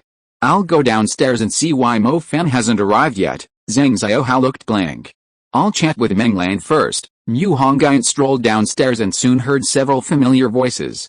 On the first floor of Xiangxiang restaurant, Mu happened to be hosting a dinner party there today. Mo Fan was blacklisted by the Mu family in Bachin because of a bet he made with Mu Huan in their first year of high school. After that, Mo Fan would be harassed by the Mu family whenever he entered any shop invested in by the Mu family. Mu, with his potbelly sticking out, walked downstairs arrogantly. Looking at Mo Fan, he said sarcastically, "Mo Fan, you really don't know how to understand your father. Do you know that a mule here is worth more than your father's monthly salary? You're so useless, you need to pull strings to get into high school, and instead of focusing on cultivating magic, you still have the mind to come here to eat." Mo Fan narrowed his eyes and said coldly, "Old dog Mu, stop trying to act like you're some kind of big shot. Don't act like you're some kind of confidant in our family. My affairs are none of your business." If Mo Fan hadn't been pushing Xinxia today, his attack power wouldn't have been so weak. "You little bastard, born of a mother but raised without one. Did your father raise such a disrespectful beast?" Mui's words were like a sharp knife piercing Mo Fan's heart, igniting his anger. Ho ha ho ha! The surrounding tycoons burst into unrestrained laughter upon hearing Mui's words, looking at Mo Fan as if he were a ridiculous clown. Hearing the endless laughter around him, Mo Fan slowly clenched his fist, a scorching aura spreading outwards from him. "What's so funny? What's so funny?" Suddenly, a clear, cold voice rang out, and Mu Hongyun walked down the stairs expressionlessly. Mui saw Mu Hongyun's figure immediately, his pupils suddenly dilated, and then his heart trembled violently. The other wealthy men continued laughing, none of them noticing Mui's face turning pale. Mui trembled and said, "My lord," slap. A crisp sound instantly choked the wealthy men, their smiles mingling with horror as they stared in terror at the figure who had calmly slapped Mui, a truly bizarre sight. If Mu Huan was the local tyrant of Bo City, then Mui was its prince. Offending Mui had a similar fate to offending Mu Huan. "Mo Fan is a guest I invited." "What were you saying just now?" Mu Hongyun's voice was low and suppressed, only audible to a few people on the first floor. "My lord, Mu Huan tried to explain, but was slapped again by Mu Hongyun. The slap was so loud that everyone on the third floor heard it clearly. "I don't need explanations. You should understand." "Understood, understood." Even after being slapped twice by Mu Hongyun, Mui dared not show any displeasure, nodding and bowing in agreement. "Everyone who laughed just now, slap yourselves in the face until we finish eating. Mui, you supervise. Anyone who doesn't, I'll make sure they can't stay in Bo City," Mu Hongyun said coldly. Then he turned to Mo Fan with a smile and said, "Let's go, Lao Mo, the food's getting cold." Mo Fan had been speechless with surprise the whole time, only managing a soft "oh" when he heard Mu Hongyun's greeting. "First, a chapter of the old book. I'll come back for the third chapter later." Chapter 48. No matter who wants to deal with the Mu family, Mu Hongyun, will definitely stand up for them. Back in the private room, Mu Hongyun finally got a good look at Mo Fan's sister, Yi Xingxia's face, and saw just how beautiful this daughter of the Dark King truly was. Yi Xingxia, in her wheelchair, was serene, with long, flowing black hair, a fair and full face, long eyelashes, a delicate nose, and luscious pink lips. She was as quiet as a delicate lotus, poignant yet radiating her own unique charm and fragrance. Mu Hongyun knew that Mo Fan and Yuang had a duel at the end of their senior year. He just didn't know that the Mu family would blacklist Mo Fan in Bo City. After all, this wasn't mentioned in the original story, so Mu Hongyun naturally skipped it. Mu Hongyun smiled and asked, "Mo Fan, your sister doesn't look like you at all." Mo Fan chuckled and said, "She's my childhood sweetheart." "Oh, you're so annoying, brother Mo Fan." Xingxia blushed instantly upon hearing Mo Fan's words. Mo Fan introduced Xinxia. "Xinxia, this will be our new neighbor from now on. His surname is Mu, and his name is Mu Hongyun. You can call him brother Mu, old Mu. This is my sister and childhood sweetheart, Yi Xingxia." "Hello, hello." Mu Hongyun stood up and shook hands with Yi Xingxia with a half-hand salute. After Xingxia quietly said hello, she stared intently at Meng Lan, who was sitting on the chair like a human. Meng Lan broke out in a cold sweat. "Does this woman have bad intentions towards me?" Seeing that Xingxia was staring at Meng Lan, Mu Hongyun said, "Xingxia, this is Meng Lan. She is my beloved friend and my closest partner." "Meng Lan, me too." Because of Mu Hongyun's thunderous methods towards everyone below, the dishes Mu Hongyun ordered were served quickly. Among those present, only Zhang Xiaohao was clueless about what was happening below.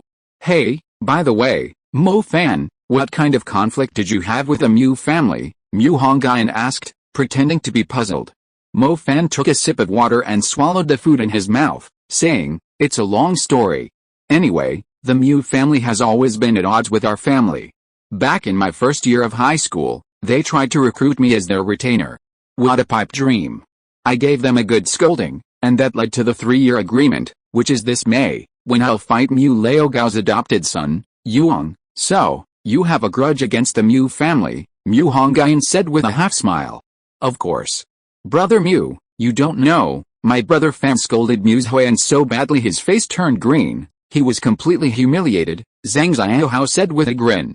Well said. Mo Fan had thought Mu Hongyun had some connection with the Mu family, but he didn't expect Mu Hongyun to say those 4 words so excitedly. No matter who wants to deal with the Mu family, Mu Hongyun, have to lend a hand. Mu Hongyun's smile was almost impossible to hide. "What? You have a grudge against the Mu family of Bachan?" Mo Fan asked curiously. "I don't have any real hatred for the Mu family of Bachan, but I have a deep-seated hatred for the Mu family of the capital. The Mu family of Bachan can be a sharp blade for me to use against the Mu family of the capital." Mu Hongyun's eyes flashed with a cold, ruthless light. The Mu family of the capital. Mo Fan wasn't very familiar with the power of families in China, and he hadn't figured out the intricacies of Bachan. Mu Hongyun said, "You have to distinguish between clans and aristocratic families. Only those with international influence can be called clans, while those with domestic influence are called aristocratic families. So, the Mu family of Bachan is an aristocratic family then," Mo Fan murmured. "Ha ha ha, Mo Fan, you overestimate the Mu family of Bachan. They're just a third-rate family, and they only became a third-rate family because of the powerful Mu family of the capital, while first-rate aristocratic families in China at least have a super-level mage in charge," Mu Hongyun said with a loud laugh. "A super-level mage? I wouldn't even dare to dream of it. If I could become a mid-level mage, I'd be truly successful, and I could have a new page in the family tree," Zhang Xiaohao said blankly. "Alright, most of the people below have arrived. You can go now." Mu Hongyun stood up, picked up the dozing Meng Lan, and led the way. How could Mu Huan not be present when such a big thing happened at Xiangxiang Tower? However, when Mu Huan arrived at Xiangxiang Tower, he was shocked by the scene inside. Several prominent and wealthy people in Bo City were slapping themselves repeatedly, their faces swollen, but they didn't dare to stop. His younger brother, his cheeks also red and swollen, stood in the center of the first floor, not daring to move. "Mu-he, what happened?" Mu Huan asked anxiously. "Big brother," the moment he saw Mu Huan arrive, Mu-he's tears almost fell. "Mu Hongyun is here," Mu-he said this to Mu Huan. How dare he do this?" Mu Huan was somewhat incredulous. Even a powerful dragon can't suppress a local snake, yet Mu Hongyun, a newcomer, dared to act like this? "Why wouldn't I dare, Patriarch Mu?" Just as Mu Huan finished speaking, Mu Hongyun slowly descended the stairs, wiping his hands. Mo Fan carried Xinxia, and Xiaohao carried the wheelchair. To be honest, when Mu Huan saw Mu Hongyun come down, he regretted getting involved in this mess. But if he hadn't come, his prestige in Bachan would probably have plummeted. And when Mu Huan saw Mo Fan following behind Mu Hongyun, his eyelids twitched uncontrollably. Mu Huan didn't know how to address Mu Hongyun for a moment. "Just like Mu-he, you can call me master from now on," Mu Hongyun said coldly. "Mu Hongyun, don't be so arrogant." The repeated humiliations finally made Mu Huan lose his temper. When had he, the local tyrant of Bachan, ever suffered such humiliation? Whoosh, Mu Hongyun made no move, but Mu Huan was suddenly sent flying more than 10 meters as if hit by something, only stopping after crashing into a wall. "Because I have the right to be arrogant. Even if I wipe out your entire Mu family, do you think the Mu clan of the capital will avenge you?" Mu Hongyun said calmly. "My lord, my elder brother only misspoke, please forgive him." Seeing the situation was not good, Mu quickly stepped forward and knelt on the ground, pleading with Mu Hongyun. As expected of someone trained by the Black Church, he can really bend and stretch. Mu Hongyun thought. "Alright, seeing that your attitude is so sincere, I'll give you 3 days to prepare 500 caddies of gold as an apology," Mu Hongyun said. "Yes, my lord," Mu readily agreed. Because of the magical resources in this world, the price of gold is not as expensive as in the previous life, and only apothecaries in this world use small amounts of gold. If you are listening to this novel on a channel other than Fanfic World, it means it was downloaded and re-uploaded without effort. we warmly invite you to visit our channel, Fanfic World. There you will find the original version of this story and many other novels of various genres. We look forward to seeing you dive into a world of incredible novels. Chapter 49 People from the Capital. News of Mu Hongyun's appearance in Bo City eventually reached the hands of the Mu family in the capital. Not only the Mu family of the capital, but most of the aristocratic families in the capital knew that Mu Hongyun was in Bo City. After all, many people would welcome Mu Hongyun's power, capable of shaking the emperor, to counterbalance the Mu family. At this time, Mount Mu Pang was shrouded in dust and smoke. The Mu family was still repairing the rocks damaged by the myriad lightning bolts. The front of the mountain was severely damaged, and a certain amount of imperial pressure remained. Several mental magic masters from the Mu family had tried, but they couldn't completely dissipate the pressure. The Mu family was truly peculiar. Despite such a major event, the highest Elders Council did not dismiss Mu Filun from his position as head of internal affairs, but allowed him to continue in that role. News of Mu Hongyun's appearance in Bo City quickly reached Mu Filun through layers of transmission. Given that the nearest demon kingdom to Bo City was the Qinling Demon Kingdom, Mu Filun deduced that there was an 80% chance that the emperor who helped Mu Hongyun came from Qinling. In the antique tea house, wisps of strange incense smoke drifted through the air. Mu Filun sat in a rosewood armchair, gently pinching his brow. Qi Daochen's words, above the high ranks, those who strike die, still echoed in his mind. That battle had terrified him. Suddenly, a series of hurried footsteps sounded. Mu Filun knew his foolish sister had arrived again. Brother, sure enough, Mu Yinfeng, dressed in a deep blue arcane robe, stormed up the stairs. Like a lioness, she demanded, now that you know Mu Hongyun's location, why haven't you sent your retainers to capture him? Sister, things aren't that simple. It hasn't been long since Mu Hongyun died unexpectedly. Do you want our entire Mu clan to be buried with him? Mu Filun's perspective was slightly broader than Mu Yinfeng's, and his thoughts went further. Brother, aren't you curious about Mu Hongyun's secret techniques? In just a few months, he's become comparable to a high-level mage. We're not the only ones eyeing Mu Hongyun. Whoever masters this technique will quickly gain a powerful force. Mu Yinfeng's voice was like a devil's temptation, tugging at his heartstrings. Indeed, the power Mu Hongyun possessed wasn't magic, but a completely new secret technique. Whoever obtained this technique could quickly create high-level mage combat power. Why don't we send a high-level mage to test his strength? If he fails, we'll only lose one high-level mage. Mu Yinfeng's beautiful face twisted with malice in her eyes. You decide. Mu Filun neither agreed nor disagreed. Mu Yinfeng assumed Mu Filun agreed and immediately felt elated, turning and leaving. Bo City, Xianlin District, Xiaopingfang Alley. The Mu family moved quickly. By noon on the third day, they had carried 500 caddies of gold into Mu Hongyun's courtyard. Mo Fan, having lived in a technologically advanced world in his previous life, was immediately dazzled by the sight of so much gold. However, he knew that gold wasn't particularly valuable in this world. Even so, he asked Mu Hongyun for 2 gold bricks to take home and play with. Mu Hongyun wanted so much gold, naturally, to cultivate the Jingjin sword key. This was the innate sword key that most sword cultivators started with. Sharper and harder than ordinary sword key, and had the potential to absorb other metals for enhancement. Over the past month, Mu Hongyun absorbed the refined metal key from the gold to refine the Jingjin sword key, and then used his different blood to draw talismans. Among the yellow-grade talismans, Mu Hongyun could already skillfully draw the golden knife talisman, fire spirit talisman, earth shield talisman, wind blade talisman, heavenly thunder talisman, exorcism talisman, corpse suppression talisman, and peace talisman. During this month, Mu Hongyun also noticed that someone was monitoring him, including an old acquaintance, Zhu Zhan. That's right, the spy sent by Mu Yinfeng was Zhu Zhan. She felt that given Zhu Zhan's identity as a native of Bo City, Mu Hongyun would not suspect her. This move was truly impressive, leaving Mu Hongyun speechless. He extended his finger, and a 3-inch-long golden light shot out, the Jingjin sword key he had successfully cultivated. Mo Fan, come here, Mu Hongyun called out from the wall to the neighbor next door. What's with the shouting? Honestly, Mo Fan heard Mu Hongyun's voice and came out of his room. I have something good, come quick. Mu Hongyun acted like a madam inviting guests in. Wait, it's worth mentioning that within the past month, Mu Hongyun had used the Hongyun Qishingu to connect his and Mo Fan's luck, resulting in an incredible surge in good fortune and a dramatically increased probability of successfully drawing talismans.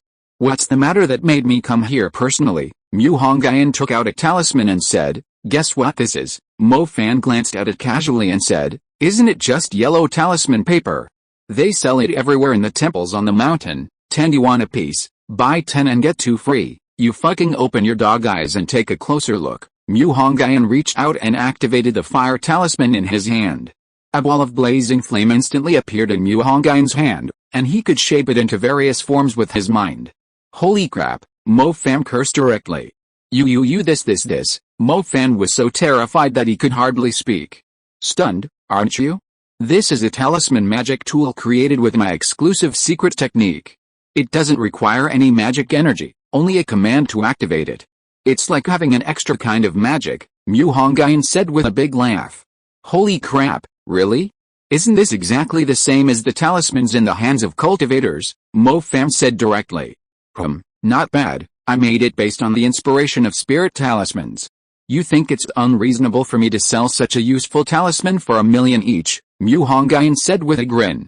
Mo Fan nodded first, then shook his head and said, "The government should be willing to cooperate with you on something like this, right?" "Difficult?" Mu Hongyun's smile faded, and he said seriously, "I can only make a very small number of talisman artifacts by myself, and only I can make these." "Then why did you call me here?"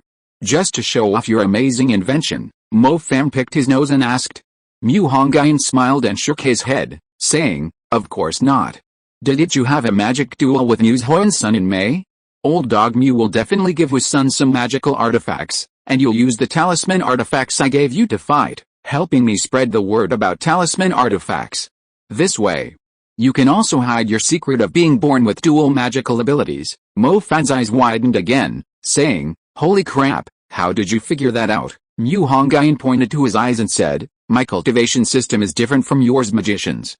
My eyes can detect the elements floating around you. Although you release the aura of fire stars, I can still detect the traces of lightning stars." Chapter 50 Mo Fan, the Fisherman. Mu Hongyun then demonstrated the other talismans on Mo Fan. The most powerful, the Heavenly Thunder Talisman, possessed 80% of the power of a level 1 lightning magic spell, practically guaranteeing death for a novice mage. Of course, to release some information about the talismanic tools in advance, Mu Hongyun gave Mo Fan a few to use when hunting demons, allowing him to spread the word beforehand. These past few days, Bo City had visibly seen an increase in outsiders, most of whom had settled in the Xianlin district, leading real estate developers to believe that prices in Xianlin district were rising again.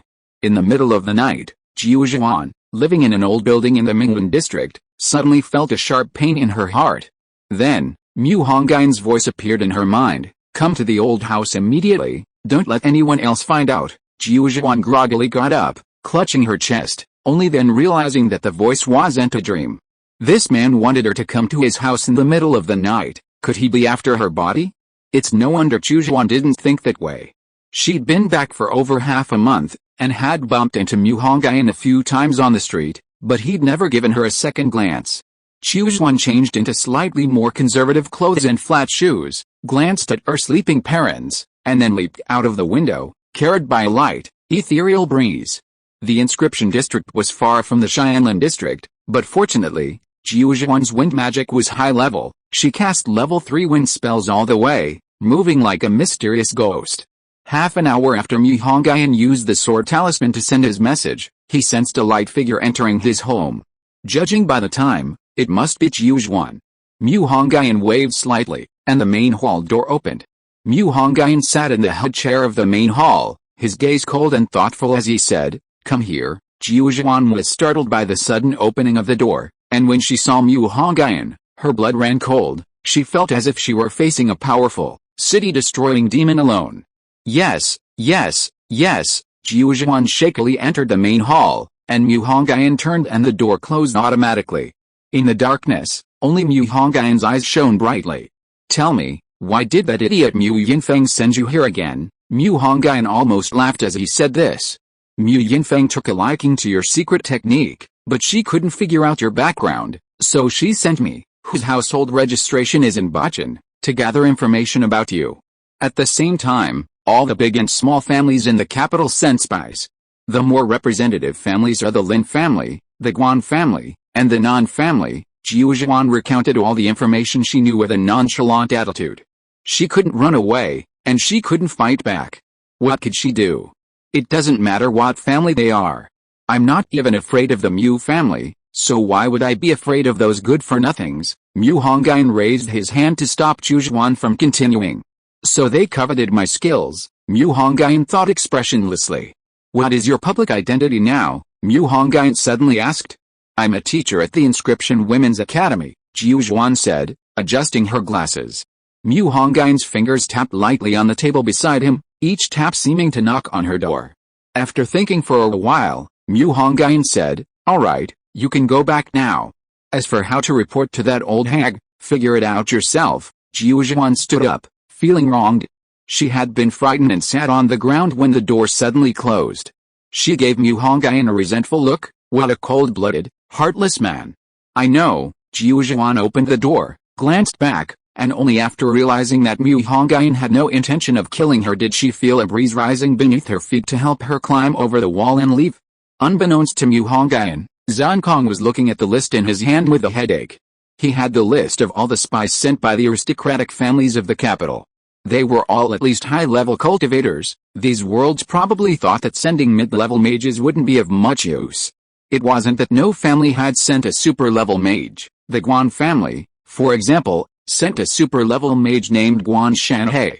During the day, after finishing his cultivation, Mu Hongyun casually practiced a set of fist techniques in the courtyard. Suddenly, Mo Fan called out from across the wall, Old Mu, wanna go fishing? Because of the Azure Dragon Netherworld cultivation technique, Mo Fan's lightning and fire elemental magic had both reached the initial 3rd level after the new year. Coupled with Mu Hongyun's magical artifacts, defeating Yuang was practically guaranteed. Let's go, let's go. Hearing Mo Fan's words, Mu Hongyun immediately responded. Mu Hongyun opened the door and met up with Mo Fan, preparing to go fishing around Anji. Mu Hongyun's fishing gear was all in the pot heaven space. Mo Fan had seen it and greatly admired this spell. You see, even super-level special mages can't create their own independent space. As for whether forbidden spells would work, I have my doubts. Mo Fan originally disliked fishing, but after going once with Mu Hongyun and experiencing the breath of nature, he fell in love with the activity, and now his addiction is even greater than Mu Hongyun's. Their fishing spot was certainly no ordinary place. Mu Hongyun found a pond near a safety barrier, at the foot of a mountain, with beautiful scenery and abundant life. Because of the possibility of roaming demons, anglers dared not fish there. Mu Hongyun, however, was unfazed, dragging Mo Fan to this spot, even claiming there were nearly 100-pound fish in the pond. With a flick of his arm, Mu Hongyun magically conjured fishing gear on the grass. Mo Fan used the level 1 fire spell to create a clearing, and the two settled into their deck chairs, then began baiting the area and casting their lines. After securing their fishing rods, they laid down on their respective deck chairs and began chatting. After the Magic College entrance examination, have you decided what to do? Mu Hongyun asked, closing his eyes, enjoying the warm sunshine, and secretly refining solar essence to cultivate solar sword energy. With my scores in the Magic College entrance examination, I should be able to get into a top university, right? Mo Fan said somewhat uncertainly. If you're willing to reveal your talent, you can choose any university in the country, but if you only want to rely on your fire magic cultivation, it's extremely difficult. Are top universities really that hard to get into? Mo Fan asked incredulously. Of course, if you can advance to a mid-level mage, that's also possible, Mu Hongyun said unhurriedly. Advancing to a mid-level mage is also extremely difficult. Mo Fan sighed somewhat dejectedly. I really envy you. Do you think it's a bit late for me to abandon magic and cultivate immortality with you? Mo Fan joked. Not only is it not late, it's even a bit early. I haven't even figured out how to cultivate myself yet. I'm still a novice. If I were to guide you in cultivating immortality, I'm afraid you'd end up cultivating a bizarre immortal. End of this chapter. Thank you so much for reading until the end. Don't forget to give it a like. Looking for more exclusive content and immediate access? Subscribe to our Patreon. Remember, every like, subscription or donation encourages us to continue. Thank you all. See you in the next video.